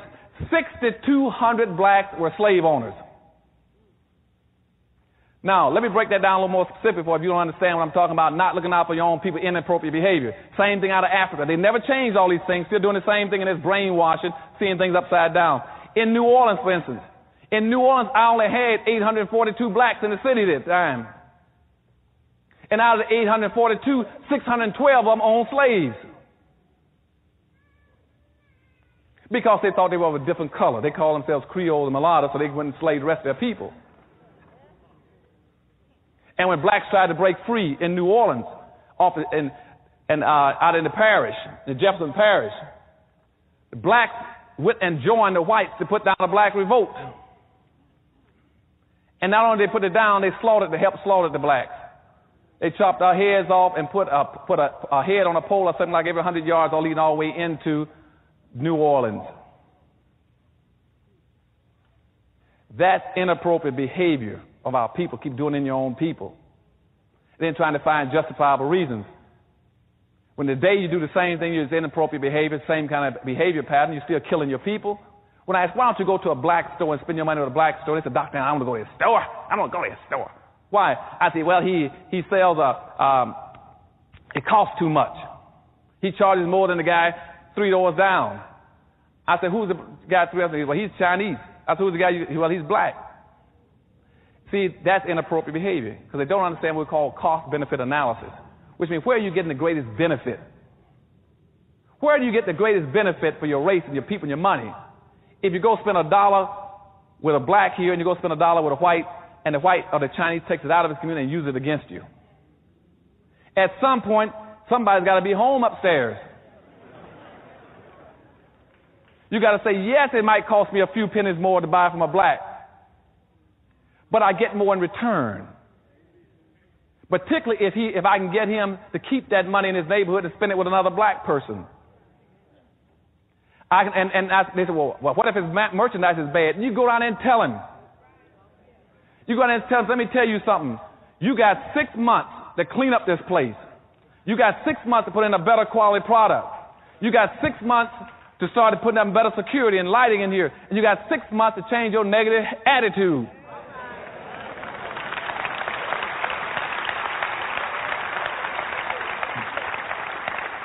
And hold him accountable. We must have an accountability system for our merchants and say you got a responsibility. Now, I just got back from Detroit, Michigan last week, and my mother is old now and sort of senile, and my sister is also got some handicapping problems. She went down and bought a ham. And in Detroit, Michigan, almost all your key essentials are owned by whites, by Arabs. Your gas station, your food stores. She showed me a hand she was going to fix that day. And she said, this doesn't look right. She said, will you take a look at it for me? I looked at it, and it had that slime on it. I said, where'd you get that? She said, I got it from Savon's Arab store down the street there where they sell the groceries. And I'd already looked in there. I could smell the rotten meat when I come in the store. And it's all the stores in the city because they're not black-owned stores. I said, cut that ham open. Let me see it. She cut the ham open, and now you're going to see the pus oozing out of it. And said, I'm going back on the radio in about 2 days back in Detroit. I'm going to ask every black in that city to close down all those darn stores. They got to quit doing that to black folks. And they go over and buy old vegetables from the main supermarket and bring them to the black neighborhoods. And I said, some black leadership. And this city got a black mayor, a black city council, a black chief of police, a black school superintendent, a black mayor. How can you let people sell your people? Like my mother, an 80-year-old woman, sell her infested rotten meat with maggots in it. Inappropriate behavior. And they keep saying, well, Dr. Anderson, we're electing the blacks. They're going downtown. They're representing. Then pull them out of office. You get people out of office. Don't support anybody in your community that won't support you in the black community. I don't care what color he is. Pull them out of office. How do you pull them off? You pull them out of office through accountability, recall, and if you can't get to them, boycott whoever puts them in office. We got to get wealth and power as quick as we can if we're going to survive. The time is running out.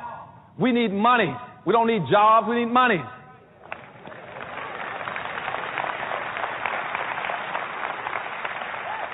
And in conclusion, there's one lady told me, this is Dr. Anderson, she says, I love everything you say, but you got to quit talking about money all the time.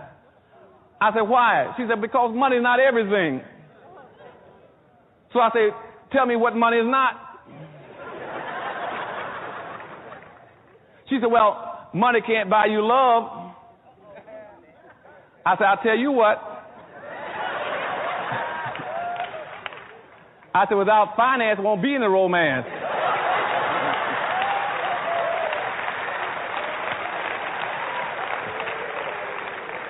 She said, you know, you can make all those smart statements you want. I tell you what, I bet you money won't take you to heaven. I said, I tell you what, you let money take me as far as it can, I'll get off and walk the rest of the way.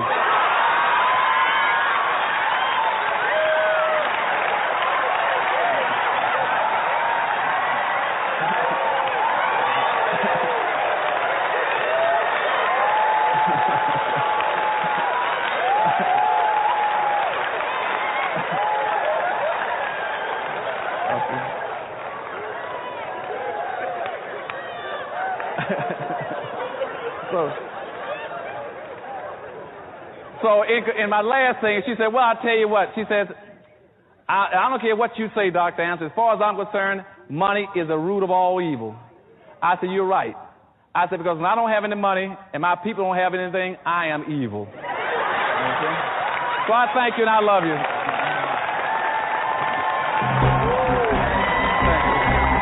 I'd like to add one thing to Dr. Claude Anderson's message, and he's one of the only men that I know of that has a working solution that has been put into place for blacks, which is practicing group economics, just like the rest of the world is doing. And my question is this, me being the man that always talks about TV / your friend, the slave box. The question is this: how exactly do you plan to put Powernomics, his solution, into place with no time? That's my question. Because I'm the only man that brings up the link between TV. I'm the only one that's talking about it. That's all I'm about. I'm about getting the slave box out of your home. So here we have a solution. Here you have the only black man that's giving you one. You don't even hear me saying I have a solution, because actually I don't have the plan laid out in clear detail like he does. He's already given it to you. There's no need for me to reinvent the wheel when it's provided for you. But my question is, how exactly do you plan to approach the wheel having no time? How is that? How do you plan to even read about the steps and the actions that he has laid out for you with no time. Can someone explain that to me? We've got time for Harry Potter 1, 2, 3 to 7. We've got time for Star Wars and the new X-Men and Godzilla and Desperate Housewives and Sex and the City. But we don't have time on the guillotine for Powernomics. So can someone explain that to me? How exactly does this work? What's the plan? He told you, here's your problem. Here's the solution. It's been tested. Different communities around the nation have tried it. How would you even know that with no time? You don't even have time to check and verify that. But you've got time for Sex in the City. You've got time for Two Broke Girls. You've got time for some family shows that are actually in the guise of anti-family. You've got time for everything else except dealing with your problems. Who can explain exactly how this works? How do you read any book with no time? Does anyone care to explain that? Even I'll even let you use a children's book if it helps. You can choose the Cat in the Hat. You can choose the ABC book. Just tell me how that works, that you can read it with no time. I tell you all the time, problems need solutions. Solutions need time, but TV needs your time. How does that work? You've got time for Seinfeld, 20 seasons of The Simpsons, South Park, Martin, Fresh Prince, Denzel Washington, The Karate Kid, and all that. But how exactly? When will you have time for his solutions? When will you have time for your communities? When will you have time to deal with the fact that your children cannot walk home safely after school? When will you have time to deal with the fact that all of your women are walking around in wigs? When will you have time to deal with the fact that your boys have been turned out, walking around in dresses with lisps? Whatever you want to call that. Speech impediments. When will you have time to deal with that? When will you have time to deal with the drugs that are being pushed, ushered into your community, and you lack the power to stop it? It's like the opium war revisited in Chicago. When will you have time to deal with that? You don't. Because I told you, TV needs your time. In fact, it demands your time. You've got a solution, yet no time to even approach it. This is why many of you've just heard his name now when he's been around for the last 20 plus years, fighting on your behalf, yet you didn't know his name. You had Malcolm X in 2005, yet you didn't even know he existed. But you knew about 50 Cent. You knew about Lil Wayne. You knew about Michael Jordan. You knew about the Sosa baseball player, whoever he is. You knew about some football stars and basketball stars and Will Smith and Brad Pitt and Angelina Jolie. But you didn't know about the most important and one of the only important black men that you should have known about. Is that a mistake, or is it by design, I ask you? Is it a coincidence that the information you received was saturated with Kobe Bryant and his affair, and Tiger Woods and his affair, and Michael Jordan and his divorce, and Michael Jackson? Is that by chance, or is it by design? I ask you this. I'm telling you, the only solution is to get this box out of your home. That's your only solution. You do not have alternative solutions. If there were alternatives, I would have told you. I would have mentioned them. I would have brought them up. I would debate them. I would go over the pros and cons. There are no alternative solutions. There are none. Zero. There's nothing. There's nothing else waiting behind that door.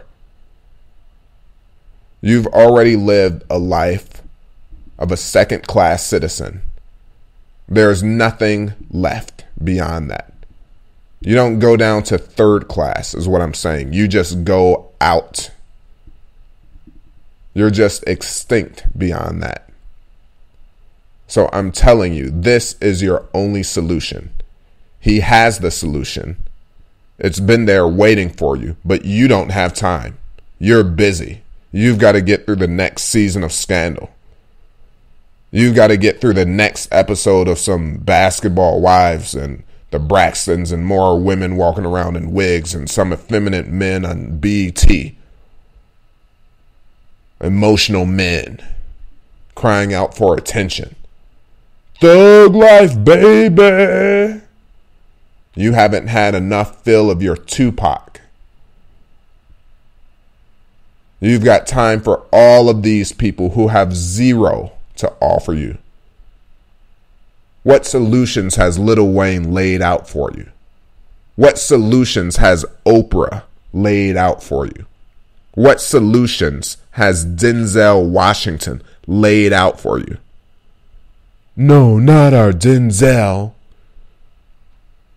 You've been taught to worship the tools that were used to enslave you. And so when I attack, when I mention their names, you just say, not them. Not them. Okay, don't put them in the same boat as Lil Wayne. Not our Denzel. Not our James Brown. He's the godfather of soul. I don't care who you are. Either you're talking about solutions, you have them, or you don't. I do not care who you are. The godfather of what? Either you were the godfather of our resurrection or you were not. I care about whether or not you were Dr. Claude Anderson. I care about whether or not you brought solutions. I care about whether or not you have proof that they can be implemented. I don't care about you being the godfather of something intangible. Something I can't see. I can feel. We love feelings. Ooh, I can feel. He's the godfather of swag. He's the godfather of soul. He's the godfather of oomph. He's the godfather of hanging. He's the godfather of chill. He's the godfather of what? He's the godfather of keeping it real. I do not care about things that can't be measured, touched, felt, or shown to even exist.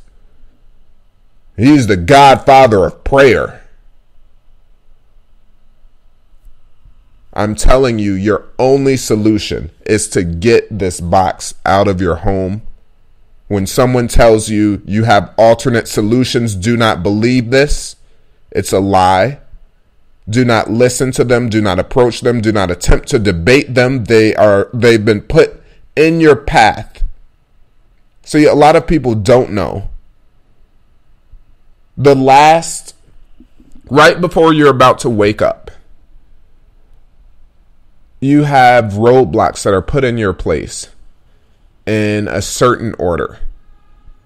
And the first ones for a black male, the first ones that are going to be put into your place are usually other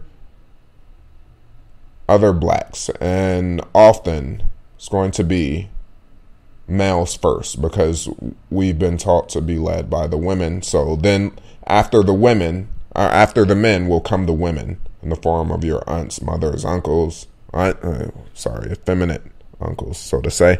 But after if you're able to get through them and understand that the decisions you've been led down this path to make are completely wrong, and we've been going down the path from the time you notice that you are going down the path, then In the end, it's going to be someone outside of your race. And the final person who's going to confront you about turning around is always, mark my words, always going to be a white person, because blacks have been taught to be validated by whites. So in the end, it's always going to come down to that. And he's going to come to you with the following words. He's going to say, hey, man, buddy, bro. And sometimes they'll actually mean that. It's not a problem. I have no problem there with people of other races, but it always comes out like this. This is how the game works. It's going to say, hey, bro, things are not as bad as what you say, and you're just overreacting, and that's not really how things are. Do not believe him. Do not listen. Do not debate. You must understand, you only have one option. When someone tries to tell you things are not as bad as you claim, do not believe them. A homeless man is in no position to debate. When someone comes to you and they try to convince you that the fact that you're homeless, the fact that you cannot protect your wife, the fact that your child is sleeping on the street, and when you express the need for change, and when someone says, hey, things are not as bad as you claim, he is the final gatekeeper that you must ignore. Because he understands that if you've lived a life of servitude and second-class citizenship, and you're still suffering from the side effects of Jim Crowism, he realizes that if he can put you back to sleep, it took you until the age of 30 to wake up. If he can put you back to sleep, you may not wake up until you're 55, you're tired, you're burnt out, you've witnessed your children go through the same thing, and you've given up hope. Many of you do not understand this is how white supremacy works. It exists to make you feel like there is no possible hope. Why try? Why even try, Birdie? What's the point of turning off the TV? You can't change anything. Things will not get better. It's just a movie. So what? I've got a job. Things are okay. They're not as bad as you say. Let me just get by. I don't want to rock the boat. I don't want to disturb people. I don't want to make anyone uncomfortable. So what if I don't have a husband? Whatever. So what if I'm a dark-skinned girl that's overweight wearing this wig, and I've got 2 hours a week to put it on and work on that, but I don't have time to work out. So what? At least I've got a job, and that's the way the world is. So what if my son's been turned out? So what if I've been sterilized? So what if I'm on Section 8 in public housing? And so what if the world didn't work out the way I used to dream it would? That's life. Let me just continue to get by. So what if I have to work at Walmart? At least I have a job. At least I'm alive. At least I have water. You see, they've taught you to beg. They taught you to beg for your birthright. Everything that was yours is no longer yours, and you're going to beg for basic necessities because you don't believe you deserve more. You don't believe you deserve a better life. So what? You're a second-class citizen. I don't care. I do not care. I'm alive, and that's enough. I tell you this, blacks are afraid. They're weak. I don't mean to put anyone down, but I got an email long ago from some family. They said, Birdie, be careful with what you say. Maybe someone's going to hear it. Maybe you'll go to jail. I tell you, we are afraid. And this is the generation that raised us. The generation that raised us is weak. They're cowards. They are afraid. They are afraid. But your women are being sterilized. And you're still afraid. Afraid of what? Can I ask you that? What are you afraid of? Maybe someone's gonna come get me. Okay, and then what? Well, then maybe they'll put me in jail, put me in prison, and kill me. Okay. But you don't seem to have a problem with them doing the soft kill on you. You don't seem to have a problem with the eugenic policies that are in place now. You don't seem to have a problem with the drugs that are pushed into your community so that no form of reproduction and family unit will ever take place. You don't seem to have a problem with that. You don't seem to have a problem with the thuggish culture that's being pushed by Jewish Europeans that own most of the media companies that keep pushing thug life onto your youth so that either they end up in jail or in hell making money for someone else. You don't really care about that, but you're afraid that maybe they'll just come outright and do something. That they'll show their faces. I tell you, anyone who's listening, my brother's daughter, stepdaughter, what have you, if you're listening, do not follow the people that have raised you. We are cowards. You're 15 years old, so you've already witnessed 15 years of cowardice. How many times have you seen someone stand up and say, you know what? I do not need to take this. They say that the way my hair looks is inappropriate for this job, but it's just my natural hair. You know what I'm going to do? I'm going to stand up and build my own. I went to an interview to work in that construction company and they told me they didn't like the way I looked. Told me to cut my braids. You know what? I've had enough. I'll build my own because I believe I can. You've witnessed 15 years of cowardice. You just watched it play out on the NBA. Donald Sterling. That's proof it was a slap in the face. You watched a group of hundreds of men, millionaires, behave like cowards. Said, don't bring those blacks to my game. What did they do? Maybe next season, if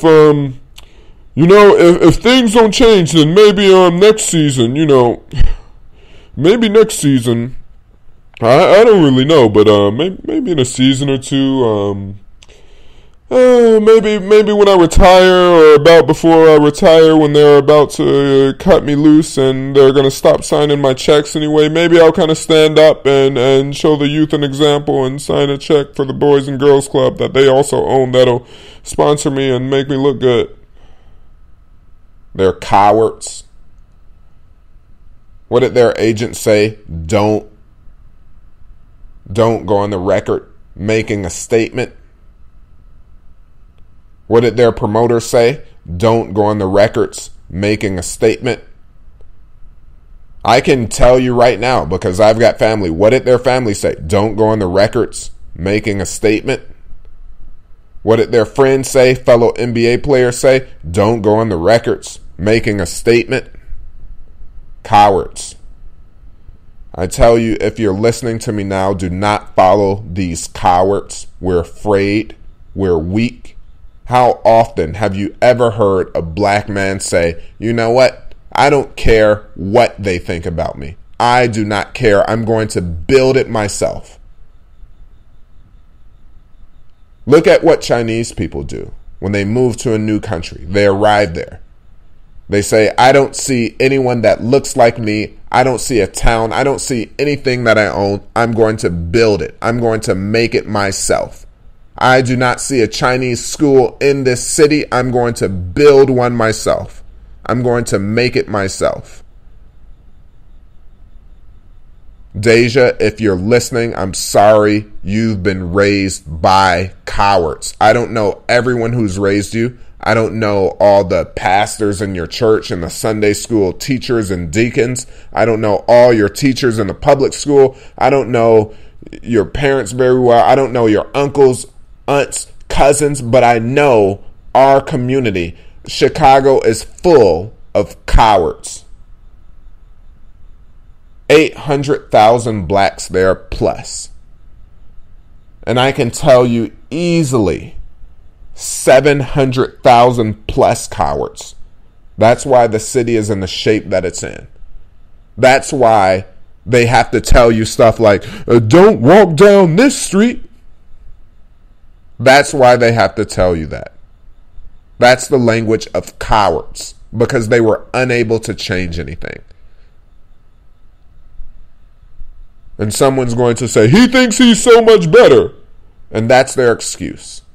See, I'll tell you, I haven't changed anything. I have not changed any of the streets that you have to walk down when you're coming back home, when you're going to school, when you're driving around. I haven't changed that. How often have you actually heard a black person say that, Deja?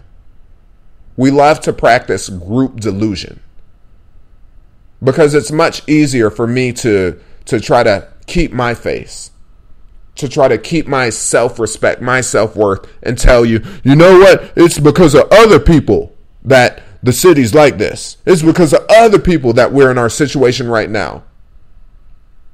It's much harder for me to just tell you the truth, that I was a coward also, that I didn't do anything also, that I was afraid to even listen to Dr. Claude Anderson. I was afraid. How often have you heard any of them tell you that? I tell you, do not follow cowards. Do not follow people that practice delusion in large groups. They're afraid. They're leading you down the wrong path. The youth, many people want to wait on the youth. The truth is, when I think about my brother's daughter or stepdaughter, I do not believe that there's anything we should hope for from that generation, because we didn't stand up now. We still have the TV, the main tool that's used to enslave you, in our homes. It's still there. So if I had to guess, when I'm thinking of this little 15-year-old girl, I'm going to guess, honestly, that they already got her. I'm going to guess that she's already been crowned with a wig. Now, I don't know her. I could be wrong. People may say, well, why is that important? Okay, well, why is it important? So since it's not important, let's put wigs on all the little white girls. Since wigs are not important, then let's put them on all the little white girls, because they're beautiful. That's my point. Since they're not important, let's put Afro wigs on all the girls in Chicago, because they're not important. Doesn't matter. We're just people. One love. Why do I have to be a race? Good. You don't have to be a race. So now I'm going to put this Afro wig on you. Well, I'm just a person. Why would you do that? Don't put that black hair on me. No. It's not black hair. We're just people, remember? Yeah, but I'm saying I don't want an Afro wig on me. No, I'm saying we're just people, so it shouldn't matter. Let's just be people. So if I had to guess, I would follow the notion that our children are being raised by cowards, that are delusional, that are afraid. So, when I go back home, what do I see? Still remember that, said it before. In the car with my father, what do I see? Boys, undisciplined, walking down the street, nothing to do, loitering, looking for trouble. They're looking for the life that they've been fed on BET, which is also a lie, group delusion.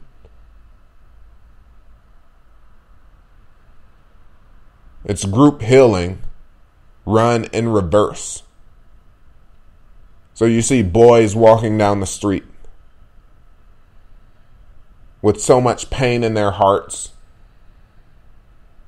because they didn't have fathers, mothers that didn't want them,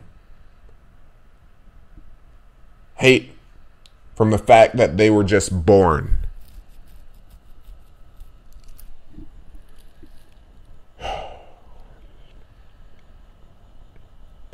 You saw drug dealing in the middle of the day.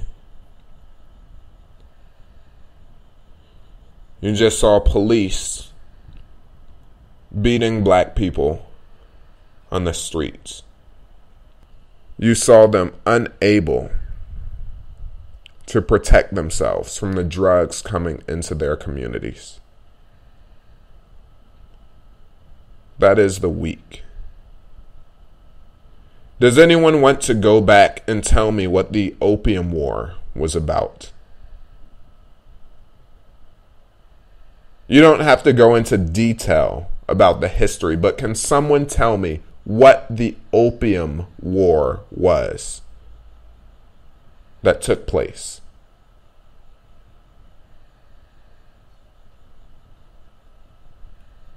That's what you see in Chicago. That's what you see taking place now. And everyone's still waiting for their adorned leaders. They're still waiting for their Oprahs and Denzels and Obama and Michael Jordan to come solve the problem. Because that's really easy. It's really easy to sit back when you've got TV. Give a man prayer, the ability to pray and believe that something is going to change. And if it doesn't, so what? At least he's going to have his pie in the sky. Give him prayer and TV, and I promise you, you do not need to give him anything else. You don't need to give him money. What money he does get, it can be as little as possible, as microscopic as possible. He does not need to even see the money because you've given him TV and prayer, two of the biggest illusions possible. TV, the illusion that his life is changing and becoming better, and at least he's having fun, even though he's not even involved in the process of having the fun. And the fun that's being had is made of him. Can anyone show me some proof that TV does not exist to mock blacks? Because I promise you, for anything you can show me, I can show you 9 times more. 9 times more that it exists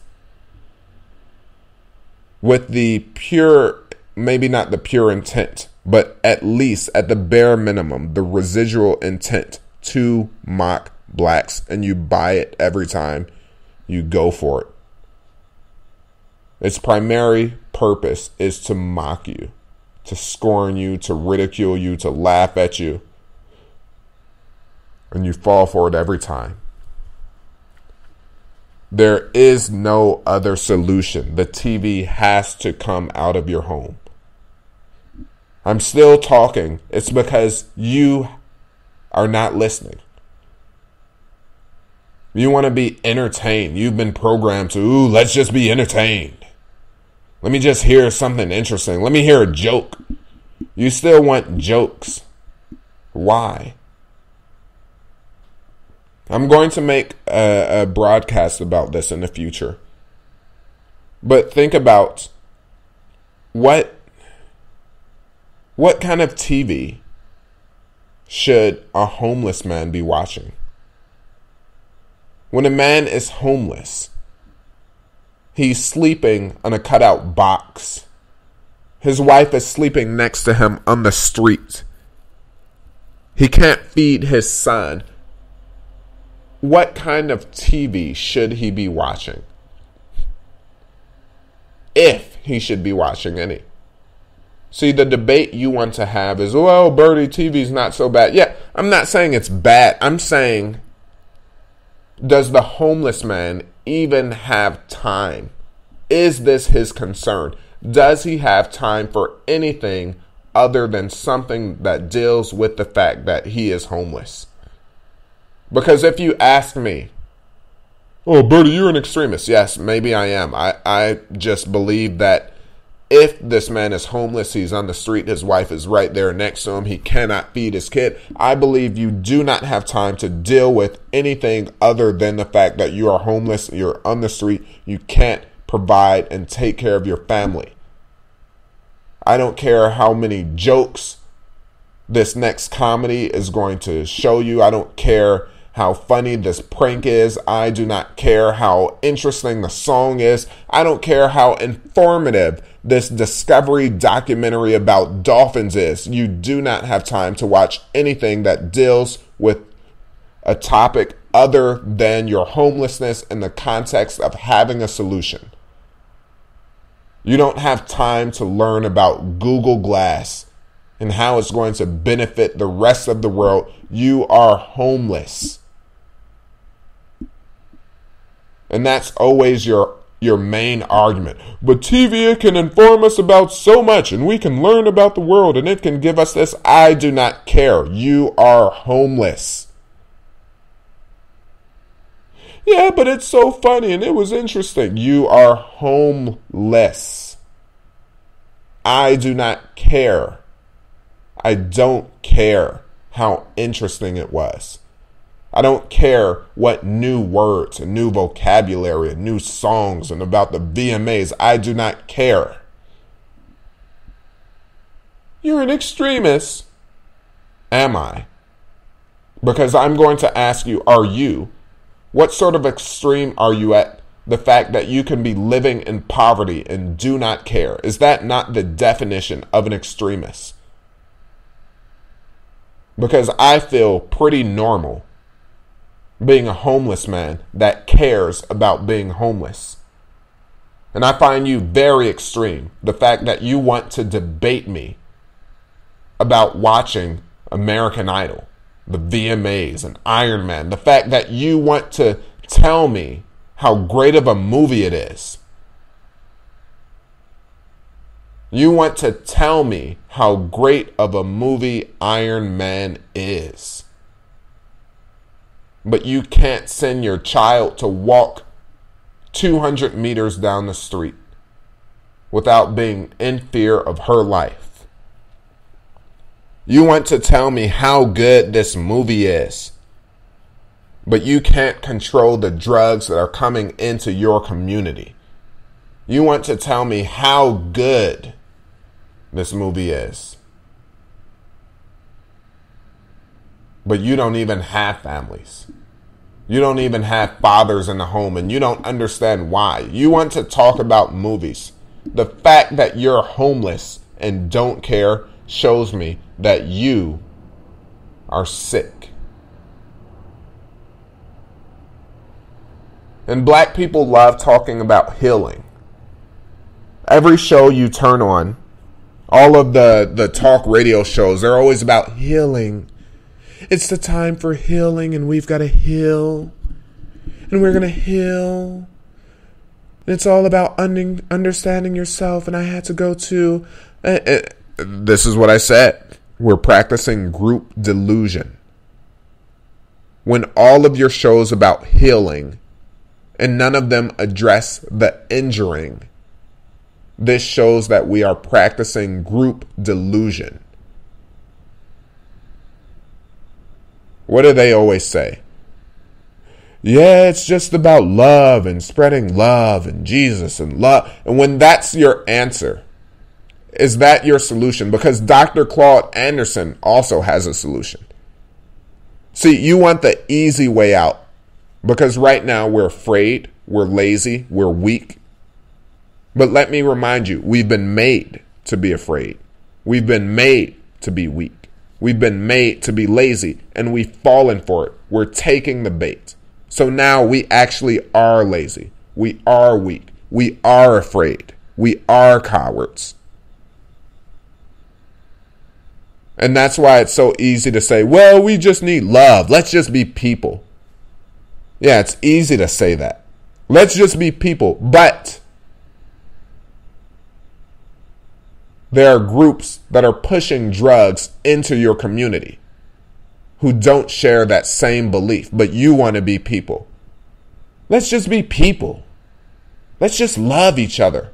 Yeah, that's great. The problem is that there are groups pushing drugs in your community. They do not share the same belief. Do you not understand this is a war? There are people with guns shooting your children in the head. And you want to say, let's just be people.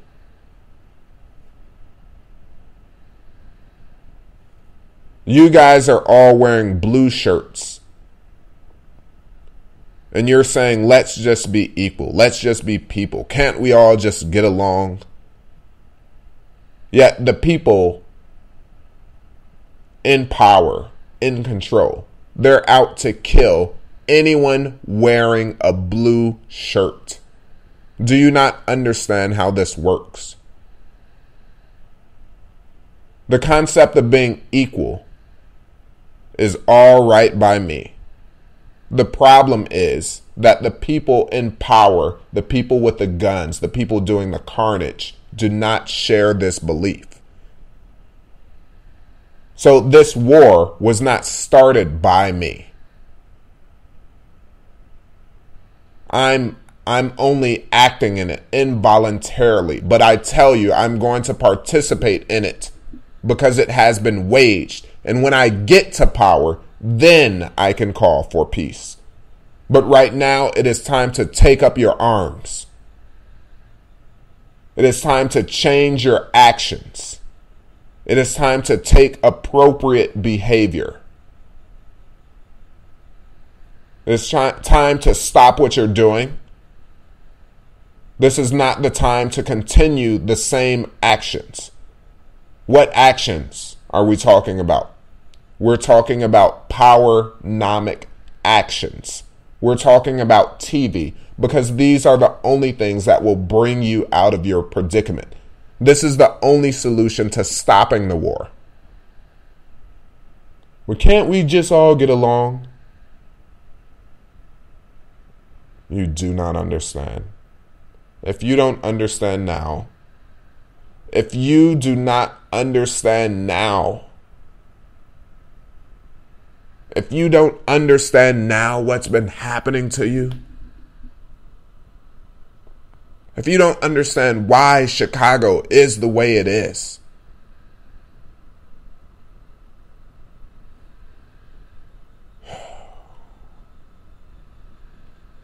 it's all meant to take away your hope.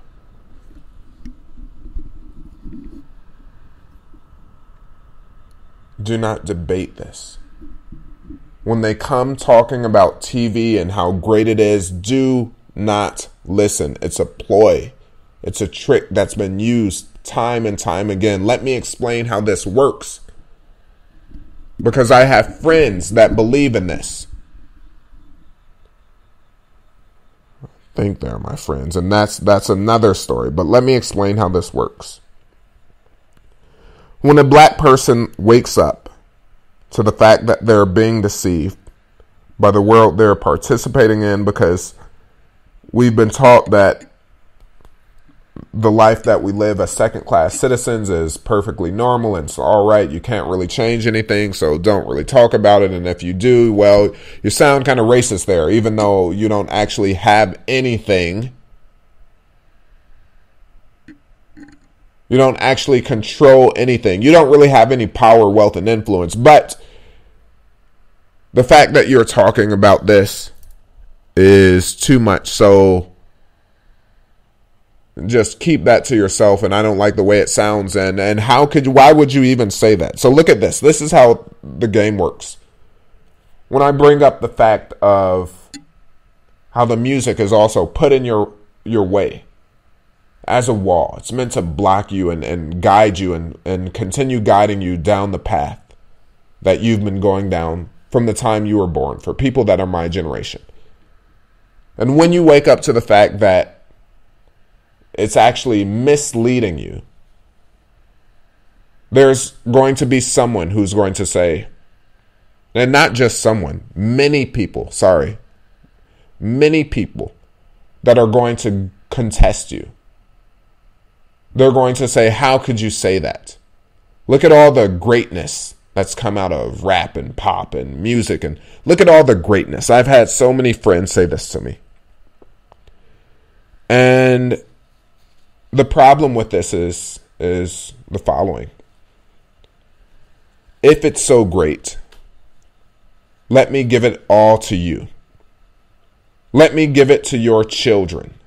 Let me give it to your nieces and nephews and your 8-year-olds. Because why is it that when I talk about getting rid of this thuggish culture, this selfishness, when I talk about improving our lives, when I talk about practicing powernomics, what Dr. Claude Anderson speaks about, why is it that then and only then everyone gets really defensive of rap? The people that actually don't care about it, don't listen to it, would never let their children, their 8-year-old nieces and nephews and 7-year-olds, they would never let them listen to it, yet alone internalize it. But then everyone's really defensive. That's why, fuck your bitch, you fat motherfucker. Take money.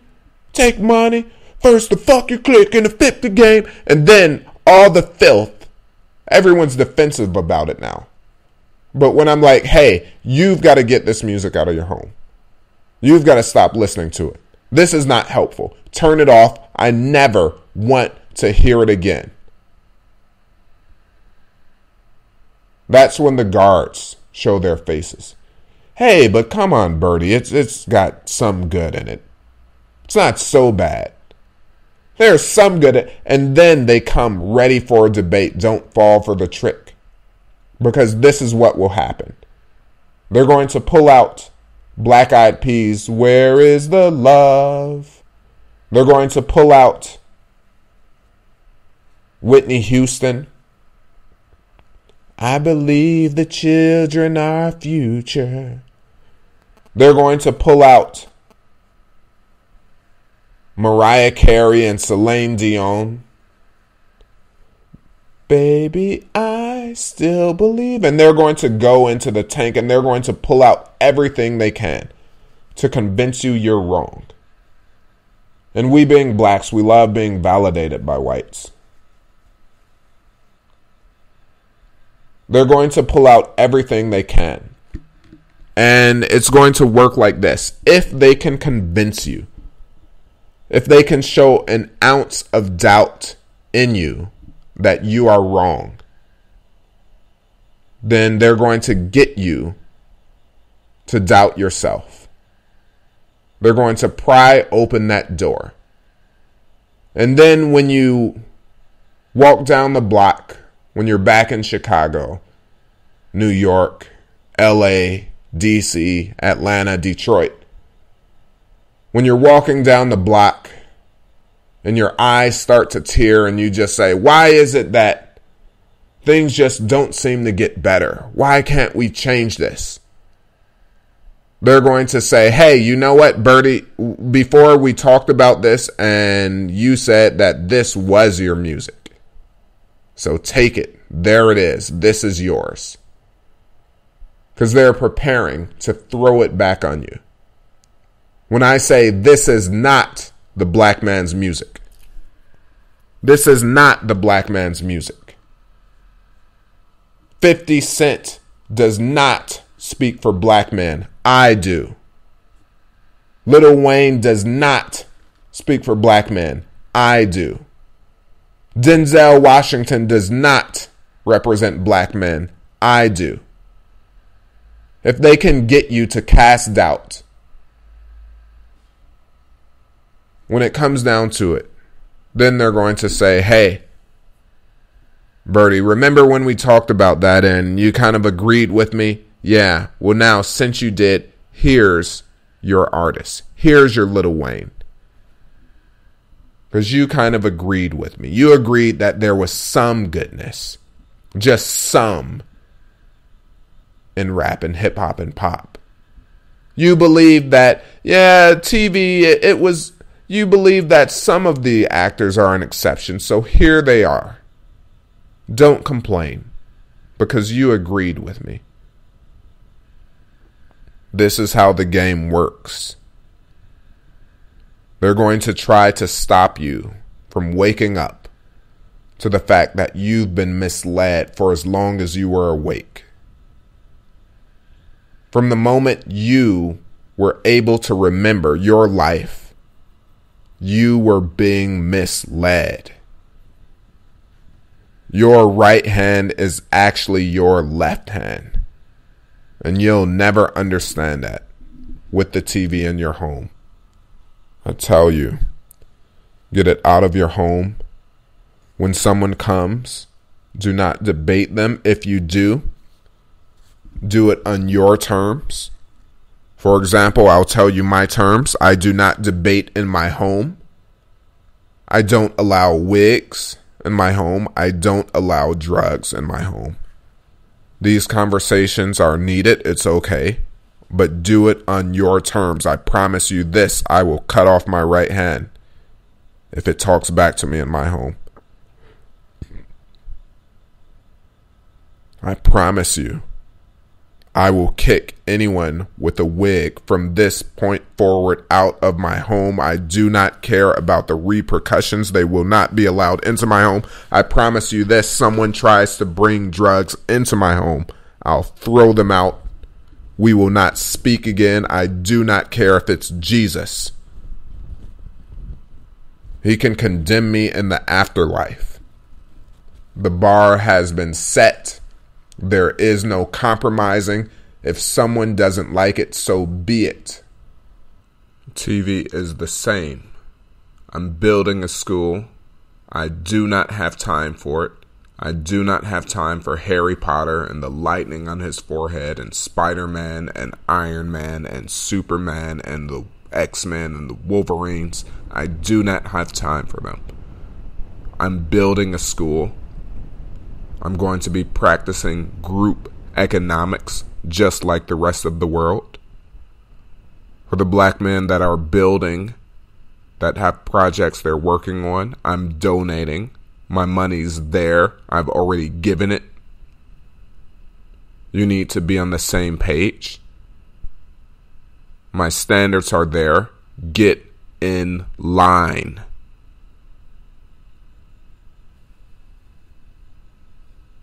There's no TV in my home.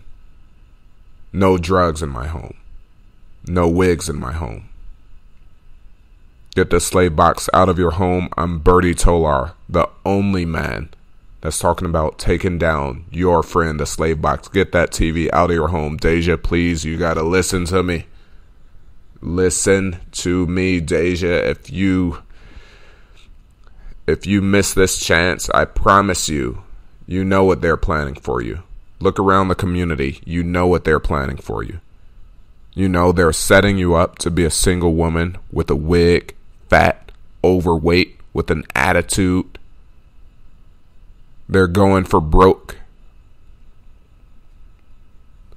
The first thing you can do, and your only solution, is to get that TV out of your home. Because they're planning on you having a wig. They're planning on you being overweight. They're planning on you having an attitude. They're planning on it.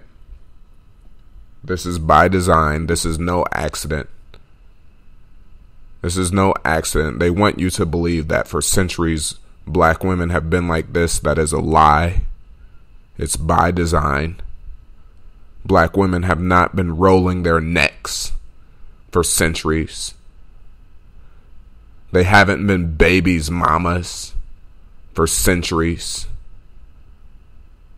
The people that have invented writing have not been thugs for history. But this is what they want you to believe. Deja, get that tool out of your home. If you're unable to do it now because this is not your home, you're still under the guidance of your guardians. The first chance you get, never purchase one. Because all day they're going to show you images of what they want you to become. This is why they give you Oprah.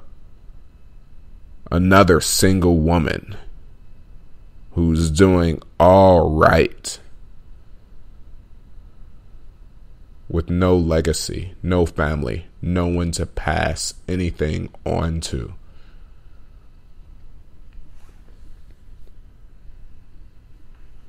She's doing all right, though. She made it. She got by. Notice the words they give you. She got by. She made it. She passed. You don't hear words like excelled, exceeded. Get the slave box out of your home. That is your only solution. Step 1, slave box. Step 2, get your image right. Jason Black, Tommy Sotomayor. Step 3, Powernomics. Dr. Claude Anderson, Dr. Umar. Follow the steps. That is your solution. Birdie, what is the solution? The solution is step 1, get the TV out of your home. After and only after you have done that, should you visit TBA, the Black Authority, Jason Black, Tommy Sotomayor, those two. After you have your mental stability and some of your psychological issues dealt with, then and only then should you visit Dr. Umar and Dr. Claude Anderson. But as of now, you are of no use to them. I'm Birdie Tolar. Get the slave box out of your home.